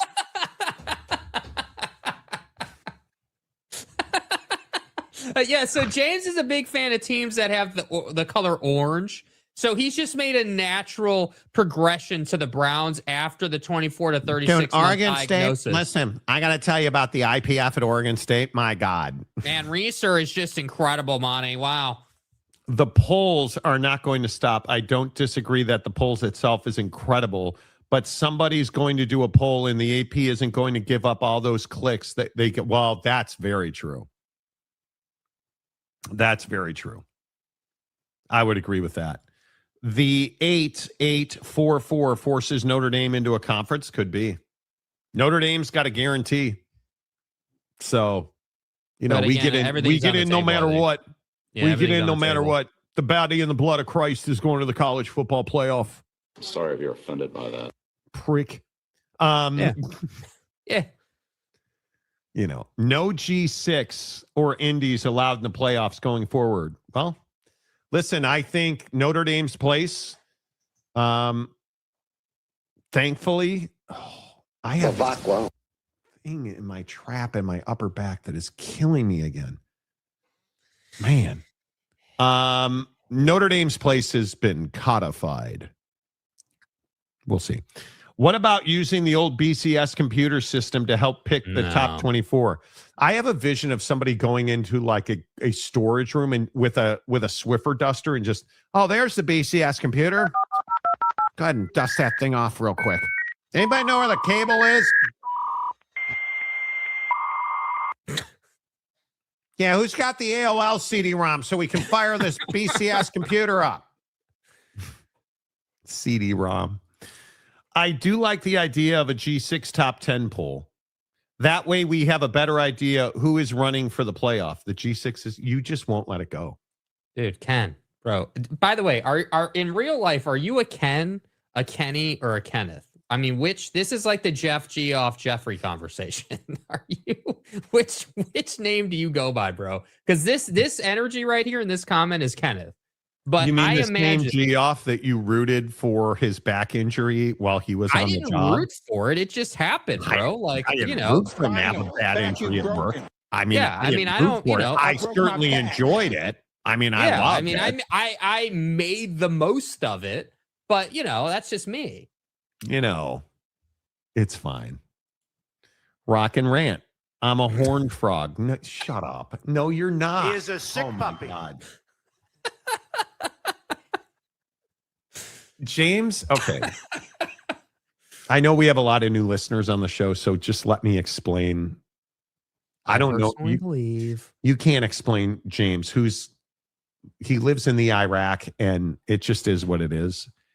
James went to Oklahoma State. Iraq. He said good things about Oklahoma State. They took a shit. And so now James went to TCU to get his demon and his MDiv.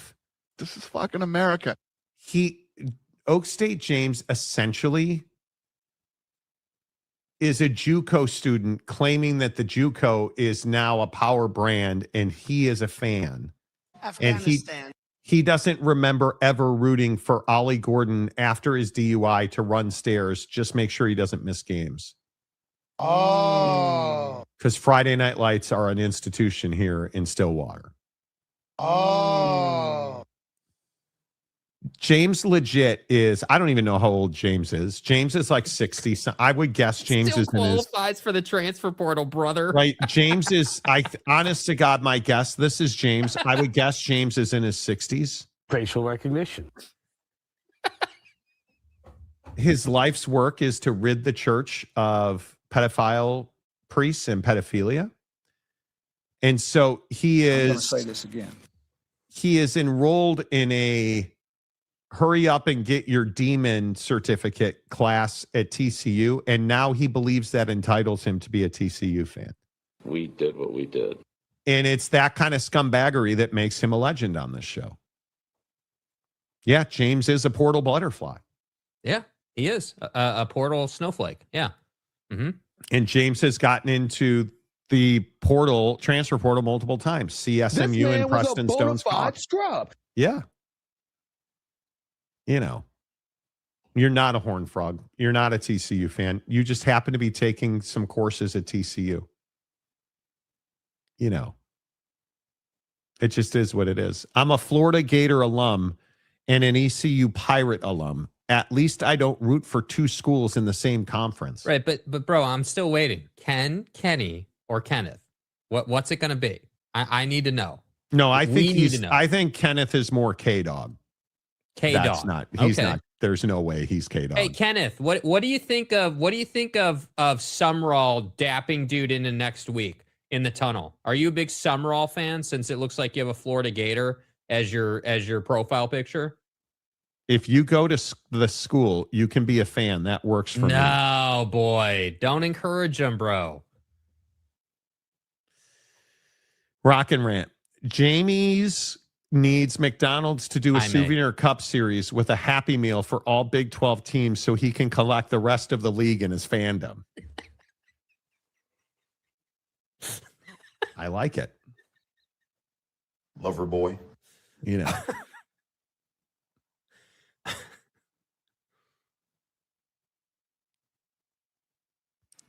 I earned my MDiv. Okay. Which is a Master's of Division. We're carries going back to the freaking moon. That's he carries. I'm not sure what that drop meant, but he carries the two better than anybody else on this show because he's a Master of Division. 15 years ago, working on my doctorate of ministry at TCU. I'm 52 years old. Go Frogs. I love it here in Texas. Okay, genuinely, congratulations. You're the best. Fictitiously, yeah, you can't be a fan of TCU. That doesn't work, dude. That doesn't work. You don't even, it's not even like you're a full-time enrollee. You go to you're class an accelerated guy. Yeah, you go to class on a Saturday afternoon in the janitor's closet. You know. Now, James, where's my Scantron? You're rolling up in your shin long cargo pants with Hey Dudes in high cargo socks shorts. Or cargo shorts. My wife dropped a jorts reference on me the other day. Jorts? What are jorts? Jean shorts. You and I both know Oak State James wears either jean short cargo shorts or he is wearing full-on smashed a Walmart manager, got a discount, so I bought these cotton cargo shorts that come down to my knees. And how about these cool-ass Velcro shoes she got me for Christmas one year? I'm guessing that's the way. That or James is a guy that wears like tube socks with his jorts. You know. James, any chance you can confirm or deny that? You know, ask a guy with an MBA that's 45 hours of graduate work. My MDiv is 80. What does that have to do with the price of tea in hell? I'm a fucking unit. An MBA, that's 45 hours of graduate work. My MDiv is 87 hours of graduate work. Okay. Look, Great, you dude. do you. That doesn't mean you're not getting ribbed for being a fan of like 800 teams, dude. Yeah, ribbed for your pleasure. Jorts are the official leggings of the University of Florida. I believe they are. Right. I like khakis and black dress pants. Okay, are you a tuck your polo shirt in guy or leave it untucked guy? He's a tucking guy all day. All day. He's got stickers on his mirror caps. He's tucking that shirt in. I got one for you. Are you a G-Shock on your wrist guy? And if so, does the face of the watch sit on top of your wrist or underneath your wrist? Oh, he might be. Ooh. He very well might be a watch under guy. And look, he's confirmed it now. He's saying he's an untucked guy. No chance are you an untucked. Dude, you have too much bloat from Buc-ee's not to tuck that thing in. Fat. Stop. You're the guy that shows up at church wearing leather shoes, those leather shoes with the... Yeah. You can't tell me you don't wear Skechers slip-ons. No watch. When I switch to Apple, I'll get an Apple Watch. Okay, when are you switching to Apple? We discussed this yesterday for those of you who missed it, that iPhone 18 comes out in September-ish, and James is saying he's going to switch. Yeah. Yeah. Bobby Bagels. James, you're the reason why Iowa's visitor locker rooms in Kinnick had every team that you root for play there. I'm going to list every one of your teams because my hand would literally fall. I'm not. gonna lick. My hand would literally fall off. Yeah. I don't disagree with that. Yeah. Hey, by the way, the NFL draft starts tomorrow in Pittsburgh at the Ketchup Bottle, otherwise known as Acura Anal Stadium. It's actually Acrisure Stadium. Anyway, Fernando Mendoza won't be there. Mm-hmm. And listen, Fernando's such a, I mean, he's got his MDiv. Such a good guy. You know. Any surprise to you that Fernando Mendoza would say this about the draft? Pittsburgh is a great opportunity, and it's a great venue. And I'm really excited to see all the guys, or most of the guys, walk across the stage on Thursday night. It's be a dream for a lot of guys.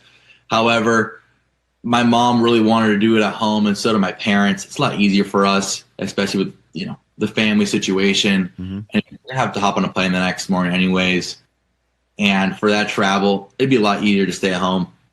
I wanted to stay and make the memory with everybody who poured into my football journey. Mentors, coaches, family, friends. You want to share that moment with all of them is going to be the best memory that I can make, rather than limiting it to 10 or 12 people in Pittsburgh, which is going to be great. And I still want to be the best league partner I can become and make sure that there's how many cameras that ESPN wants there or whatever they need from me, I will do. However, I think it's very important to start off this journey with everyone who's gotten me to this point. Okay. Listen, he's uncomfortable to listen to. And while his aunt is what she is, laser eyes, he's uncomfortable to listen to. He's awkward. It's just weird to me. Yeah, bro. He is Kirk Cousins 2.0. Honestly, personality wise, they are.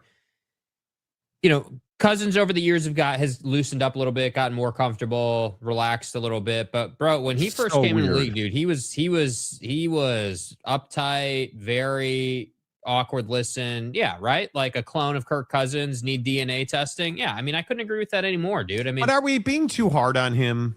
I mean, the kid is incredibly talented, but it's just awkward to me. Yeah, I just think that.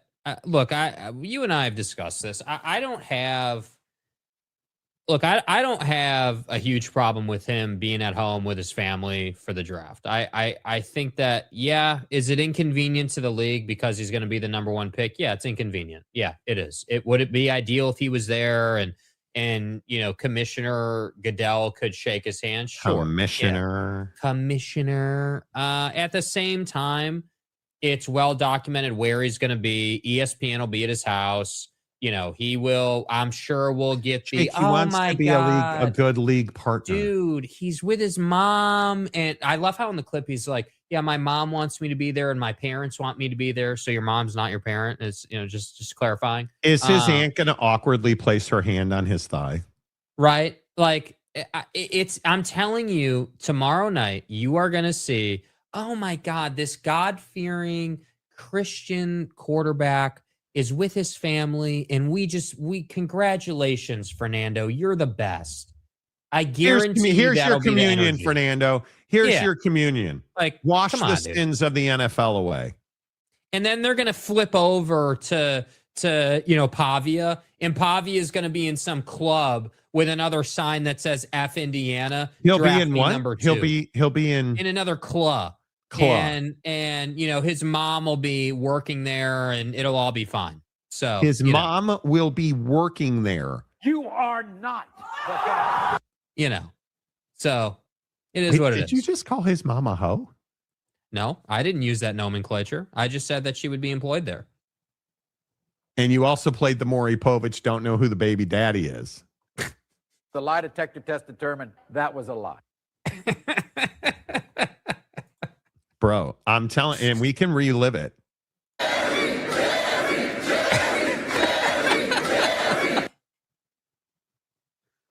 Pavia's mom would absolutely detonate on her face. Yeah. Yeah. No, you're not wrong, dude. Pavia's mom is going to slam a Monster Energy and just rain down hellfire on Mendoza's aunt. I mean, come on. Yes, psycho ant face.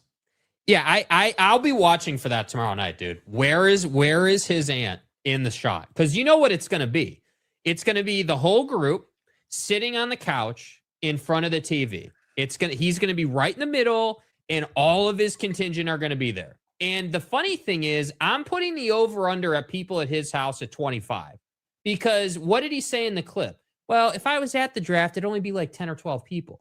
Okay, so since you're not at the draft, you're at whatever, I'm sure, palatial pad you have. It's all of his parishioners. Disciples. It's all of his disciples.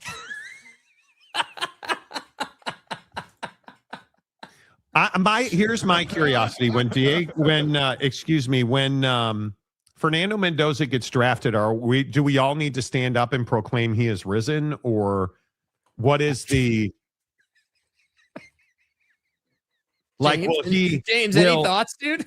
Will he be in a little hut that's got a rock that will block the door, and the door will just all of a sudden open on its own? And there will be like a bright sunshine on the hole in the cave, and Fernando will come out of that and will proclaim, in God's name, image, and likeness. I mean, if that's what we're calling a house, I get it. I understand. But yeah, I think that I don't have a problem with him not being at the draft, but I guarantee you we'll get awkward moments out of the coverage from his house. Pavia's mom, Holly Rose, white hands, no. And Lisa Wilson, all fight to the death. Dude. Is Lisa Wilson... She's the craziest of the bunch, dude. But is she hot? No. I mean, she's not hot, right? Oh my gosh, dude. Look at this reference from Mike, dude. Look at this. Quit talking like Fernando is Jesus. Only Haas could walk on water. Funny enough, you should bring up Haas Hengy, dude. Funny enough. Don't we have a video of Haas Hengy getting a car detail? Yeah, I got this specifically because this was put out by Colorado State's contingent, and this is Haas Hengy getting his car, his vehicle, detailed. And notice the admiration by the detailer when he realizes that it's Haas Hengy in his vehicle, dude. Notice this. Where is it? Let me get it. I don't know. I've never seen this. How did you do that? Yeah, nice to meet you. Awesome. Nice to meet you. Jaden. Yeah. And then this phone right here? Yeah, this one right here. Perfect. Do you need me to pull it out at all? Or? Yeah, probably. Yeah, I'll do that. Perfect. Yeah. Do you need me to pull it out? Okay. Oh my gosh, and the floor mats were so bad too. Yeah, they're really bad. The floor mat, because we don't have a power washer or anything. Oh my gosh. James, are your dreams being killed knowing you don't have a chance with Haas anymore? Yeah, it was all on the windows. I made sure to get that. You're crazy good. Oh my gosh. Well, thank you. Yeah, of course. James, any thoughts? Yeah. Got that specifically for you, bro. We're supposed to play it yesterday, but we never get to all of our stuff. So it made it to today. Any thoughts? A, B, or C? Bullet. I don't even think it's close. I think Lisa Wilson's the winner. Yeah, the winner on looks, not the winner on crazy factor, dude. Are you kidding me? Like, come on. Bro, this ain't even a conversation. I mean, she's, you're in trouble with her, bro. You're what do you mean? Bro, you're not making it. You got, 5 years at most, dude. And then hey, I want half is happening. You already know that. This is, by the way, this is Zach Wilson's mom. And the rumors were that Zach had, split the uprights on one of her friends. Allegedly. You know, I don't even think it's close. I think she's out. The aunt is out. But see, for James is in on the aunt because James is allegedly a God-fearing man, even though he's been to Magic City. Which one, Jake? Bullet. Yeah. I mean, probably Pavia's. I just know how crazy she is, dude. You've heard people talk about her. Bro. You're out of your mind. You're out of yeah. Zach's mama got a mouth like Steven Tyler. Bro, dude. What is wrong with you? Bro, you gotta chill, bro. You say that like it's a bad thing. If you take Who Will Murder You While You're Sleeping, then it's Lisa Wilson. Can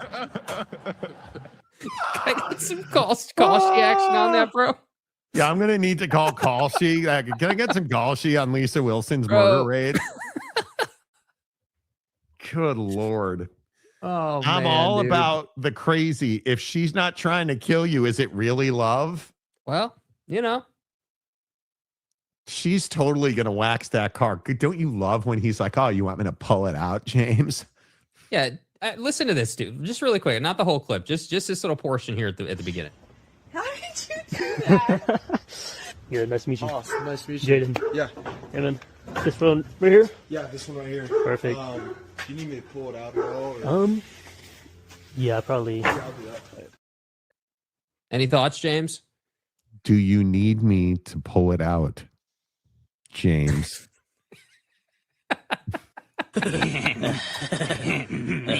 Mendoza's aunt greater than Lisa Wilson. I told you he'd be on Mendoza's aunt, dude. I told you. You knew it. Not close. You knew it. No. Nope. No chance. No, I need. No. Nope. Dilly. Not happening. The answer is no. It's not happening. And then there's this story. Well.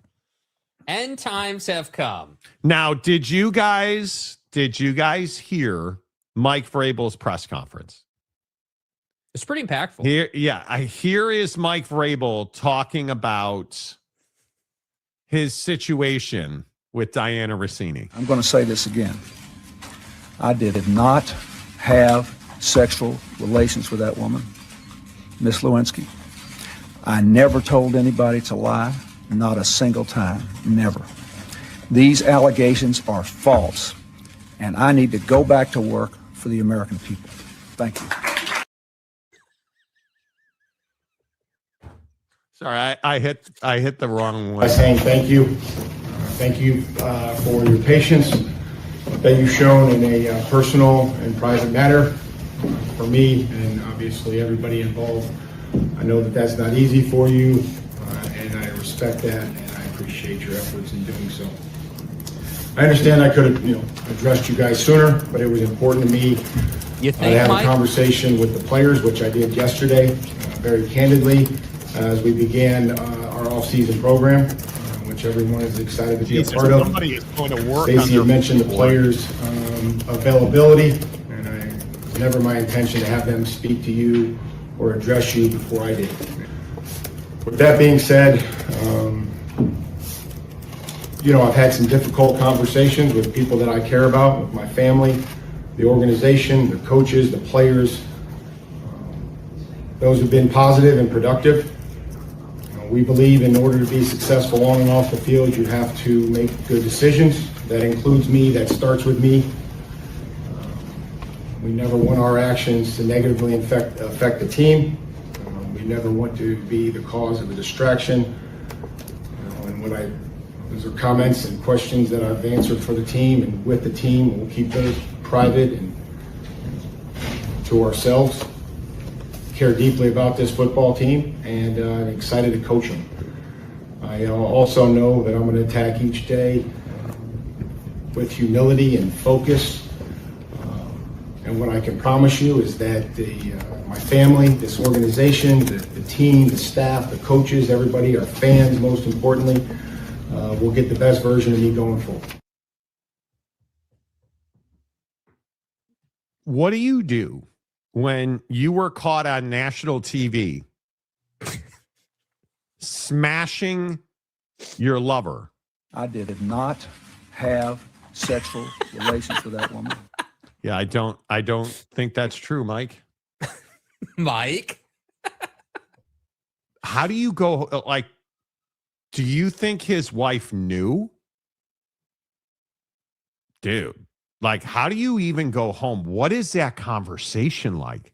Yeah, listen, honey, I could have met with you sooner, but unfortunately, I was busy providing 7 to 9 minutes of my time for quote unquote interviews with some reporter that can't be named at this time. I was in Sabona, Arizona. I'm going to say this again. On league business. Can you imagine your affair being outed like this? And I am now fully in the camp that they smashed based on what Mike Vrabel said. And quite frankly, what he didn't say, because that's the thing. And notice no apology or admittance of guilt. I have to believe her husband is the one that hired the PI. That makes sense now, in my opinion, because you don't just rando find Mike Vrabel and Diana Rossini on a rooftop. Oh. And here's the other thing I would say. Has this stopped now? Do you think these two are still... I don't know, dude. That's a great question. I don't know. I mean, yeah, I don't know, dude. I think the implications for both of their marriages are definitely behind closed doors currently. But I think that it's interesting. His image has definitely been damaged through this, no doubt, but his career hasn't really taken a hit. I don't think he's been damaged at all. And he's a cult hero for having smashed Rossini. I don't think you really think his image has been damaged? A little bit. Yeah. I mean, publicly, maybe privately it hasn't, but publicly it's not a great look, dude. It's not. Yeah, I think we as men celebrate that. That's just my opinion. But, you know, Mike Vrabel, not Mike Smith. Right. Smith. Wrong Mike. My bad. Let's just clarify. That's why it's going to be Bills or Broncos from the AFC this year. Okay. Mike. Guess what day it is? Guess what day it is? It's always hump day for Vrabel. I did not have sexual relations with that woman. I don't even know what you say to your wife. You just got to own it. You got to wear it. If you get outed on national TV. Yeah.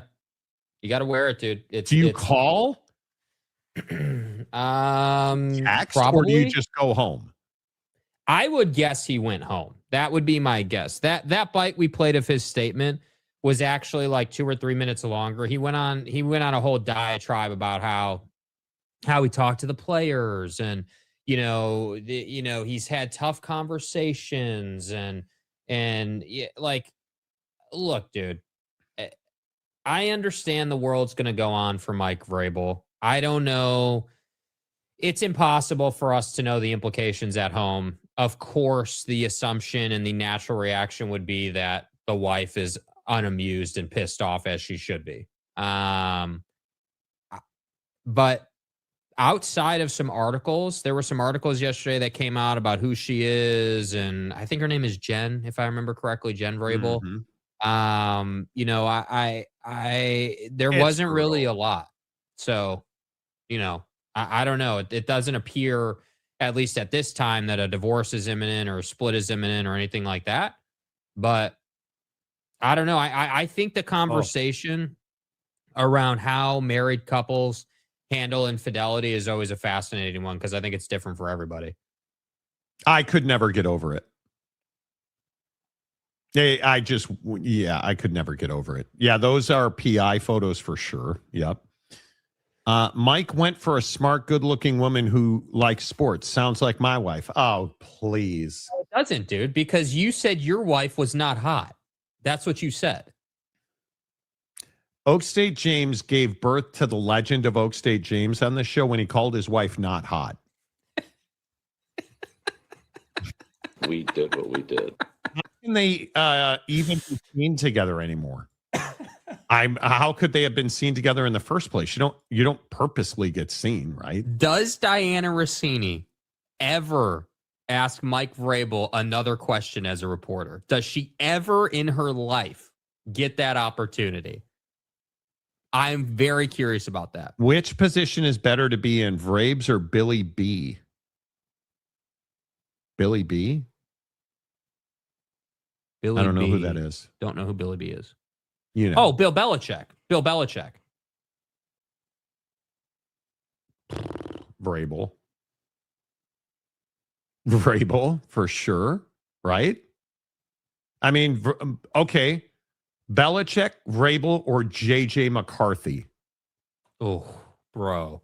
Dude, this is rough. Now, this is rough. Listen, I don't know anything about ball.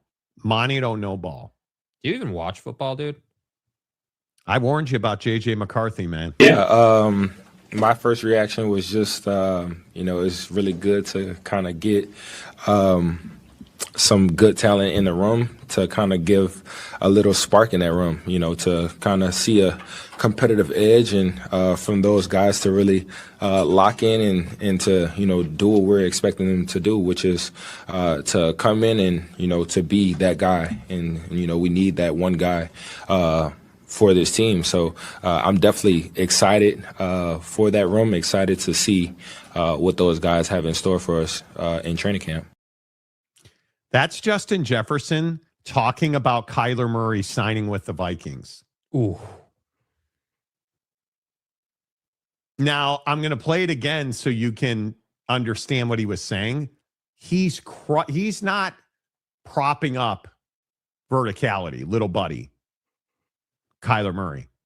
No, he's talking about into Justin or J.J. McCarthy is what he's doing. Yeah, my first reaction was just, it's really good to kind of get some good talent in the room to kind of give a little spark in that room, to kind of see a competitive edge and from those guys to really lock in and to, do what we're expecting them to do, which is to come in and, to be that guy. And, we need that one guy for this team. So I'm definitely excited for that room, excited to see what those guys have in store for us in training camp.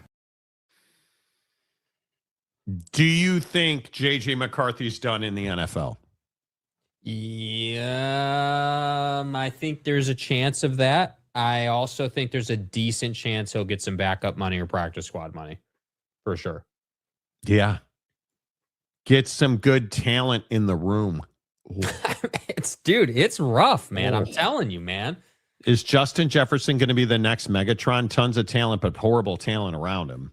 Well, I actually like the Kyler acquisition a lot. I will agree with some of you in the comments section that the fact that he's giving Kyler Murray that kind of praise after what's not gone down with Kyler in terms of playoff wins or doing anything in Arizona and the ACL injury is actually pretty nuts when you take all that into consideration. But I think that Kyler Murray has as much upside in Minnesota as any free agent quarterback signing recently. Like, they can go out and be dynamic. They can go out and be a real problem in that division. And I think that it's just a matter of if they can put it together quickly. That's always been their issue. Always. Oh, and Kyler Murray can play a little bit. Okay. Did he say a little spark? Kyler is little. He did. Justin did have Cousins and Sam putting up numbers with him. Yes, he did. Yes, he did. That's brutal. dude. That is absolutely brutal. Yeah. Yeah. Really tough. And I'm telling you, do not overlook this. Do not overlook this. What? They can't. They can't do it. Like, if they take running back at 3, you are such an ass organization if you take running back at 3, given the position your team's in, dude. Like, you can't do that, man. It's just not. Watch them do it. My God, bro. Like, how dumb are you? Like, that's not good for where they are, man. You've got a 1-year Band-Aid of a quarterback with nothing behind him. You've got all kinds of question marks on the roster, and you think the best idea is to get Jeremiah Love. Again, Jake, he is the best player in the draft. Yeah. I am convinced that Jeremiah Love is the best player in the draft. What good is it if you can't give him anywhere to run? What good is it? Like, what's the point? I think and a lot of corners of this draft, you have to throw out need. I mean, if you're the Raiders, you have need everywhere. If you are the Jets, you have need everywhere. But because I also think Arizona could trade out at 3. Certainly. I think when you have talent like Sonny Styles and Arvell Reese, and when you have a lot of those dudes sitting there, and you have teams like the Chiefs, the Saints, the Bears that have real needs, and I think the Giants, because there's a lot of reporting that the Giants are locked on Reese. They want Arvell Reese. To get him, you're probably gonna have to be 3. I'm fairly convinced. And I think there's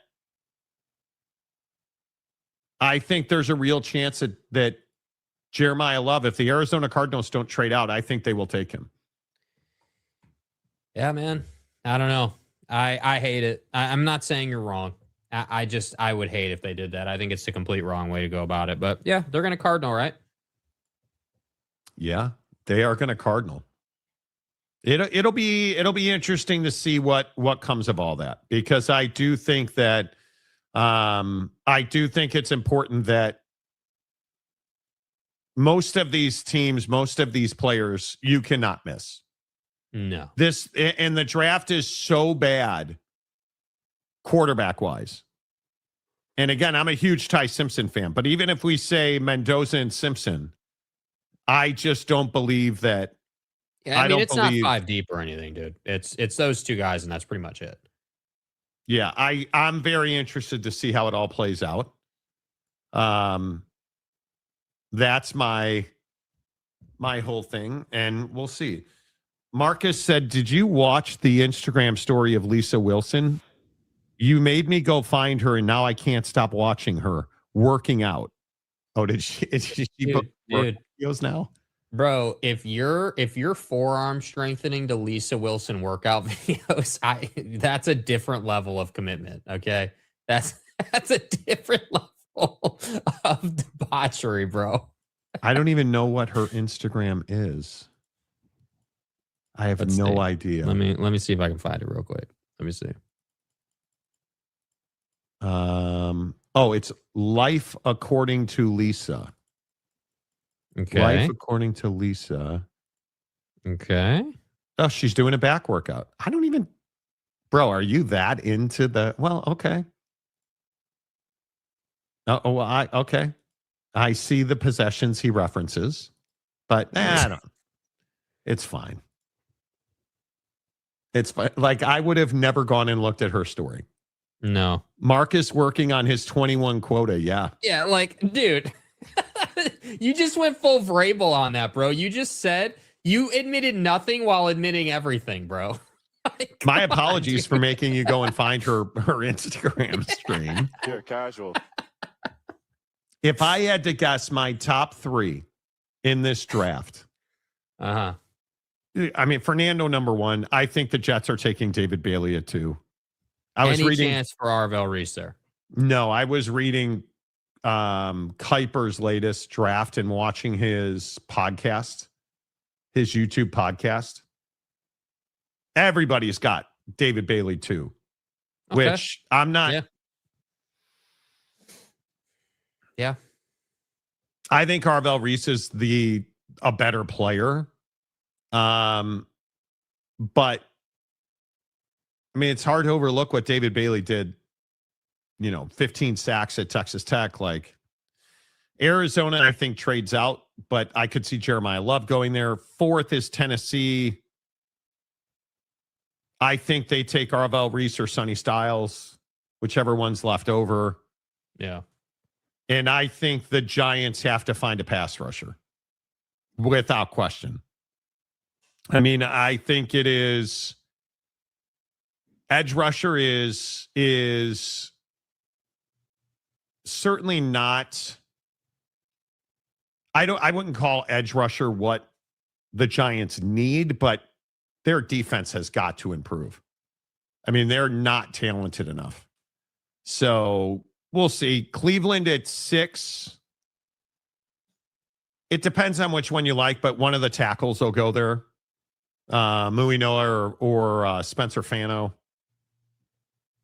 Carnell Tate. Actually, I think I could see Washington taking Caleb Downs. Mm-hmm. I think I could see Caleb Downs sitting there. But there's some people who think Caleb Downs will fall out of the top 10. But we'll see. I have trouble with that. I mean, it's possible, but I don't know, man. This draft has, has this team went against the grain written all over it. Like these different teams that should theoretically take this guy. Yeah. And then audible to the hey, what did ChatGPT tell us to do pick? You can't tell me that's not going down in the top 10, dude. It's so like it is. I agree that the first 7 picks are pretty straightforward, of who you should take. But I don't know, man. The Cardinals at 3 largely determine that. If they trade out, this draft's going to look a lot different. If they stick and they take Jeremiah, or they again, if they were to shock the system and take Ty Simpson at 3, which I'm not saying will happen, but if they were to do that, that would totally change the outlook for sure. So, do you I think don't know, there'll be a lot of trades? Yeah, I mean, I definitely think that there's big opportunity for teams 10 to 20 to trade up to top 5 for sure. I mean, you've got, Arizona, Tennessee, those teams who are typically who are high in the draft are always weighing that option. And it's just a matter of if they can get a good enough offer. I guess we'll see. I'm interested to see how it all plays out, but we'll figure it out. I mean, I think you're going to have to pay to move up. It really is as simple as that. And I'll be interested to see if you're one of the worst teams in this draft, I'm very interested, I'm very interested to see. I'm just interested to see how many trades there will be at the top. I think 2 through 10 could be a vast wasteland of trades. And frankly, I'm here for it. I love the idea because I think, and this is just my opinion, I have real concerns about David Bailey as an NFL player. I don't buy it. I am not a believer in it. I think it's going to be fascinating to see what happens with them. Ken Maynor, what do you think of the Panthers strengthening their defense in the draft? Well, that's their number one need. I mean, they need back end. Panthers need safeties, corners, and they've got to find somebody who can consistently move the quarterback. And there's a lot of that in this draft. But I mean, if you look at the teams that need edge, Carolina certainly has got to be in that. Indianapolis, New Orleans, Philadelphia, certainly, Detroit. I mean, there's just so many teams. If I look up and down this draft order, I would put Tampa as an edge team, Titans as an edge team, Niners, Seahawks. Kansas City certainly has to. Kansas City needs. You probably need depth at wide receiver before you need an edge rusher, but you got to find somebody to go get the quarterback. There's no doubt. Look at Jacksonville. Is there a team in this draft that needs more defense than the Jacksonville Jaguars? You know, I don't think there's not a team that needs them. Because Jacksonville is just missing out. Mm-hmm. Right? Like, and if you look at,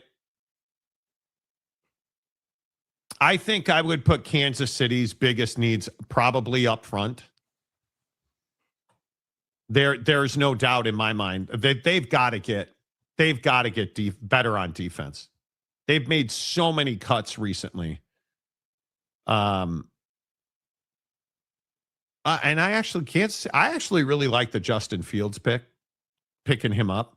Mm-hmm. I like that a lot. Like, just looking at their depth chart, their cap, like,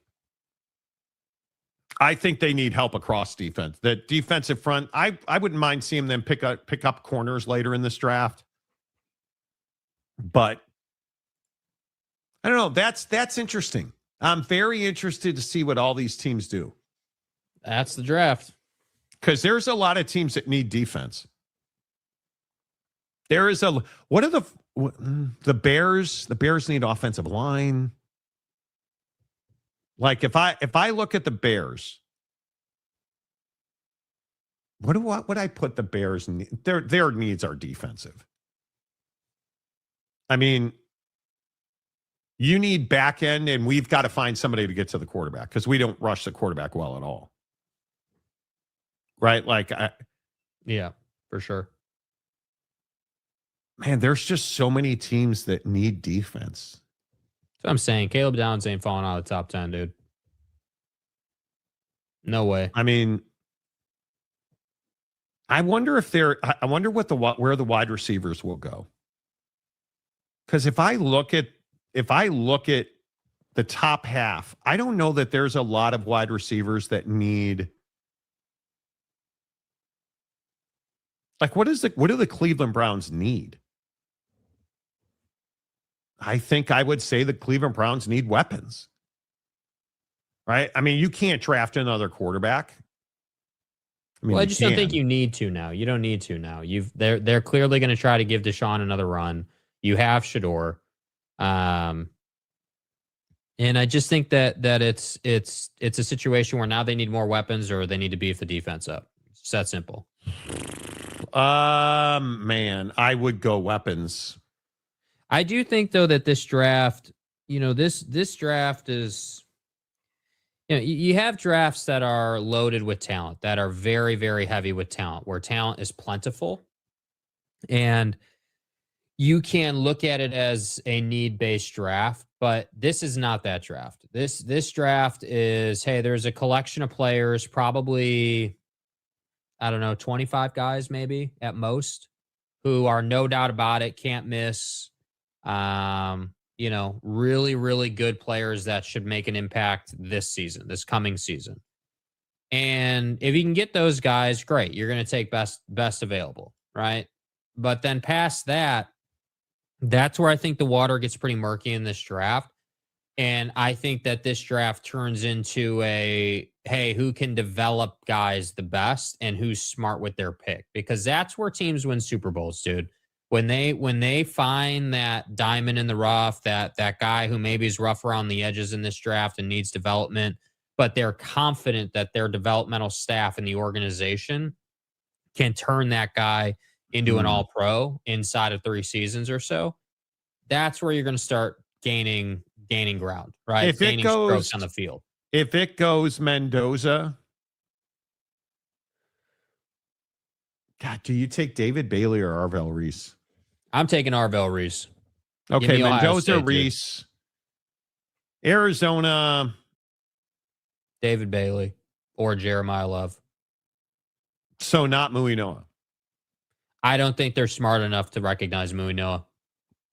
Titans would probably go Caleb Downs. Giants then would be Sonny Styles. Mm-hmm.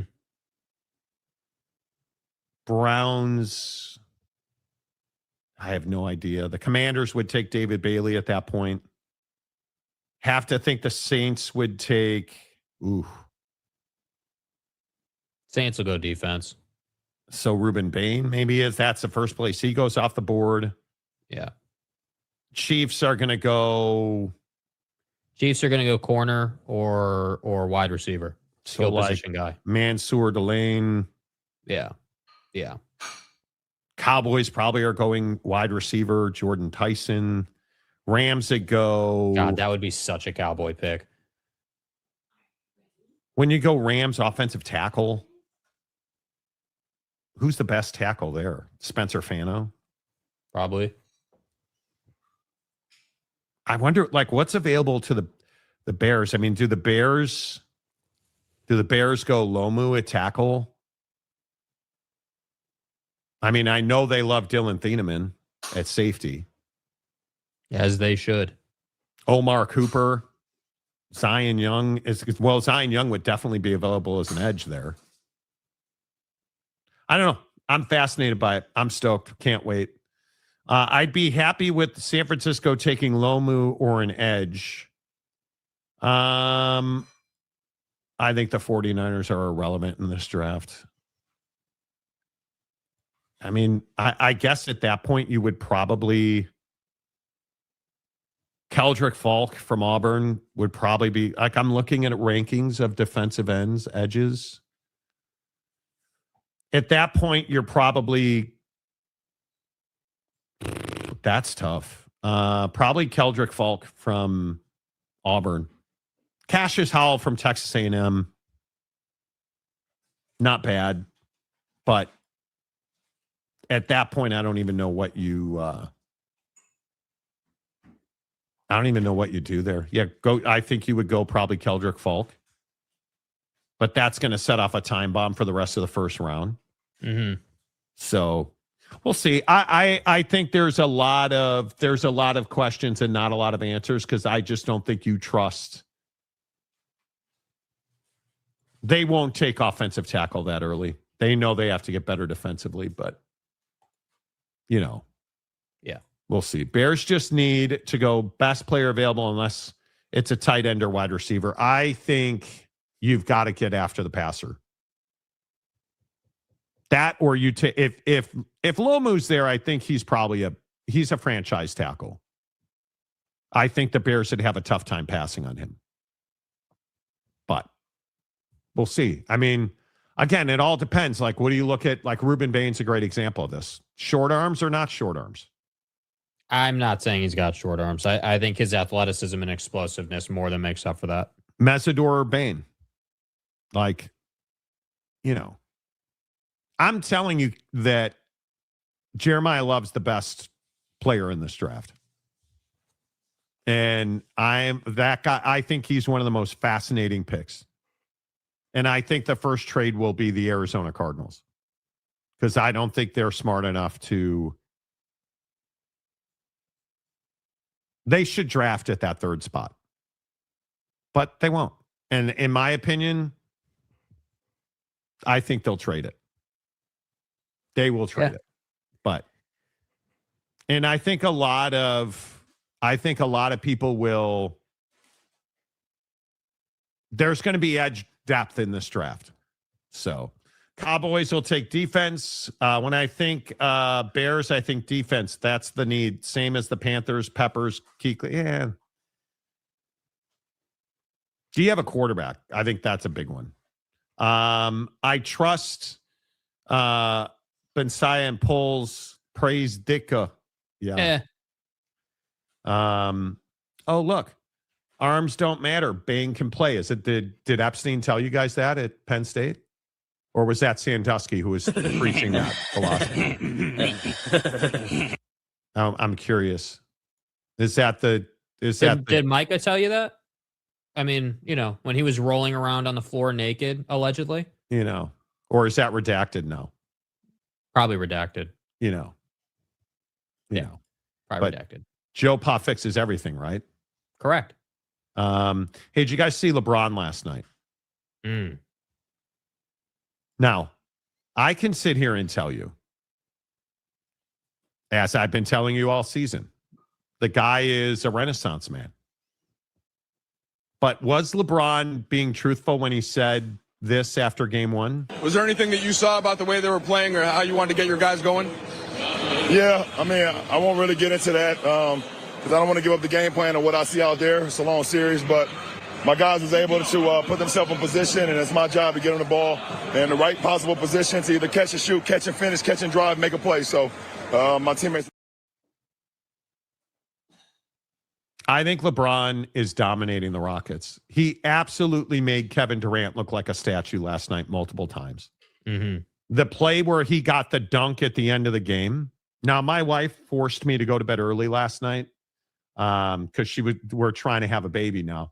But, the point is, what are you looking at me like that for? Well, okay. Anyway, the point is, the play where LeBron gives the hand sign to slow everything down and then cuts to the basket for the game-winning dunk. Incredible. LeBron James is dominating the Houston Rockets. Yeah, I think that we've reached a point where you don't have to like LeBron, but you do need to respect it. The greatness is not in question, man. And then, now listen, Big Daddy Magic's not here to defend himself. And what I think is hysterical about this is Victor Wembanyama bounced his face off the floor multiple times. This is your beloved. If you didn't see it, Victor Wembanyama was trying to be physical going to the basket. And the Spurs have figured out what everybody has figured out, that teams want to be physical back with Wemby. But the Blazers have not done that in the first couple of games of this series. And what did they do last night? When he went to throw that elbow and that hip into his defender, the defender just stepped out of the way, pulled the chair. And V-Dub bounced his face off the floor several times, sustained a concussion, and the Spurs lost. Now, the irony in this is that I'm a turncoat TCU fan, James, usually is the one doing the cursing here. But Big Daddy Tragic this morning. Oh, boy. What? Did he send you a video? No. On this? Oh, okay. I don't know. I haven't. That's where I thought you were going. I thought you were about to say that he sent you a video cursing. No, but he just trashes. He did send me a video. I don't even know what this is. Oh, now you owe him money? You owe me $4.24. I bought 7-Eleven nachos because I am stress eating.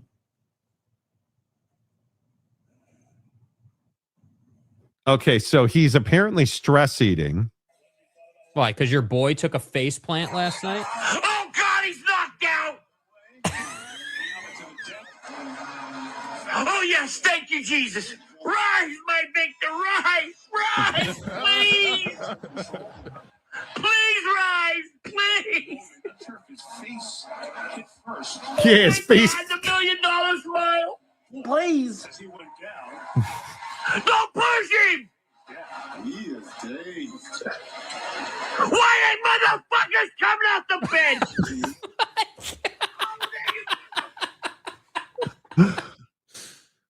Please. That's why I say it's Big Daddy Tragic this morning, because Victor did not return. And then Big Daddy Magic loves ripping Scoot Henderson, because I said Scoot Henderson was a good player. Scoot Henderson drops 31 on the Spurs last night and Portland wins. And now Victor Wembanyama concussion is out 48 hours minimum. He cannot return to basketball activities for a minimum of 2 days. Oh. It's a tragedy. Man, wow. I just can't believe that the take of, dude, Victor is not going to be able to make it physically in the league is come to be true. I mean, it's incredible that bro, instead of bouncing the ball off the hardwood, bounced his face off the hardwood. Which is different than his balls. Right. And so, yeah, I don't know, dude. I think that. And that Scoot goes 31 points on 5 of 9 3-point shooting is remarkable. And clearly, VW is the better player. I'm even there's fine no with question. That. There's Victor no Wembanyama doubt. is better. Yes. But I just think it's funny that your boy goes out, Victor goes out, and now Big Daddy Magic has major problems because Scoot Henderson is producing. That's why I said Big Daddy tragic this morning, unfortunately, because this is tragic. It's a tragedy. And, I don't feel sorry for him at all. No. Not even a little bit, dude. Nope. Wait, Nope. The NBA playoffs are happening. Stanley greater than O'Brien. Dude, the playoffs left. How about Utah?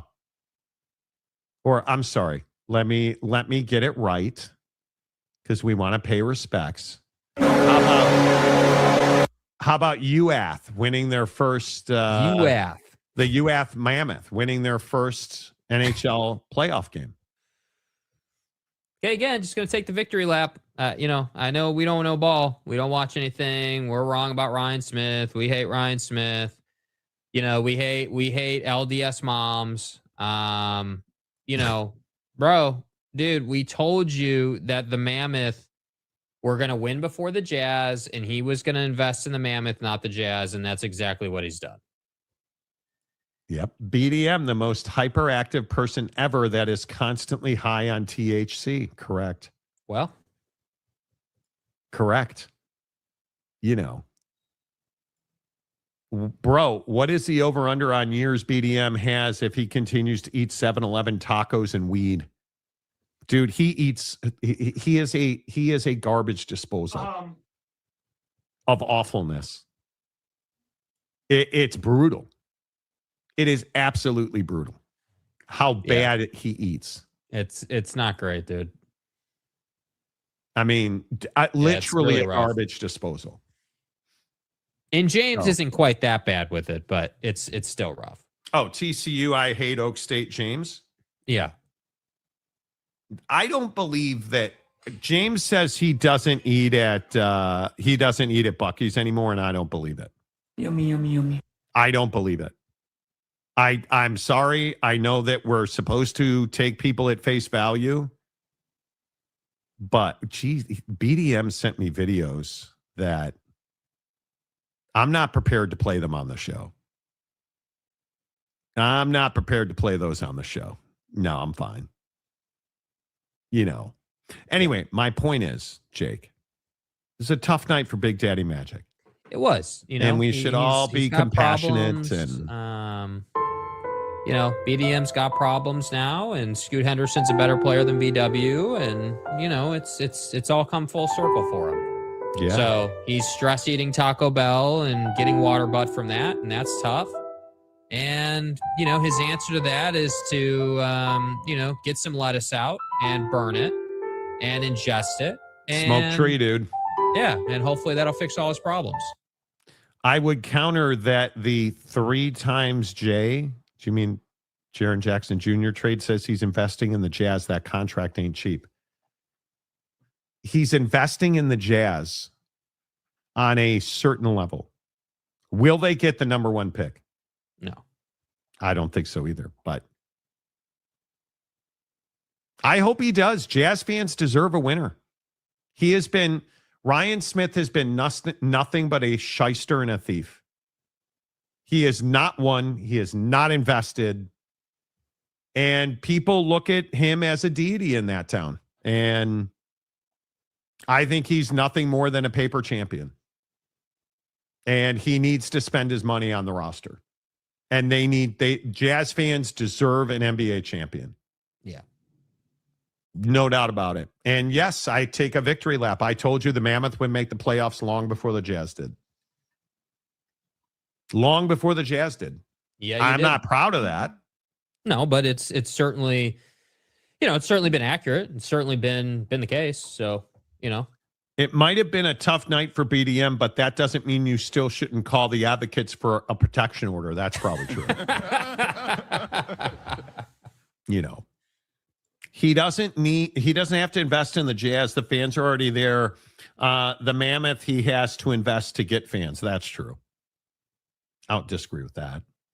I will get a Caruso headband tattooed on my forehead if the Jazz get the number 1 pick. That I would like. That I would like a lot.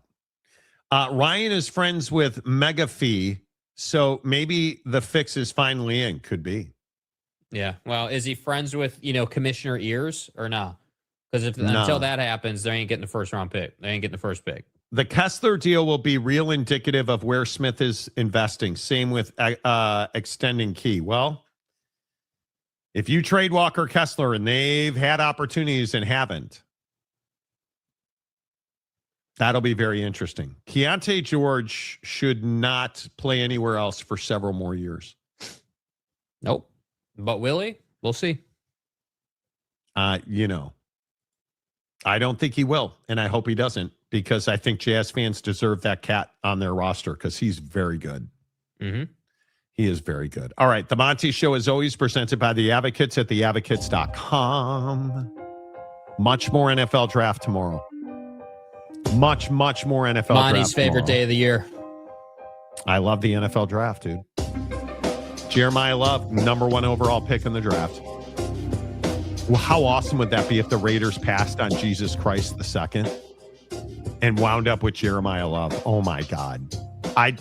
Then I wouldn't care if the Bears moved to Hammond because I'd become a Raider fan. Yeah. If you get in a wreck, if you're hurt in an Uber, if you get hurt at work, make sure you get to theadvocates.com. Call them first. Don't call them after you talk to your insurance company. No. Call the Advocates first. Talk to an injury attorney right now, live online. Theadvocates.com, where you get clear, risk-free advice. Because trust me when I say the Advocates do not get paid unless and until they win your case. Let them fight the fight for you. Hand them the claims process. You get back to the best version of yourself. Until tomorrow, say goodbye, Jake. Goodbye, Jake.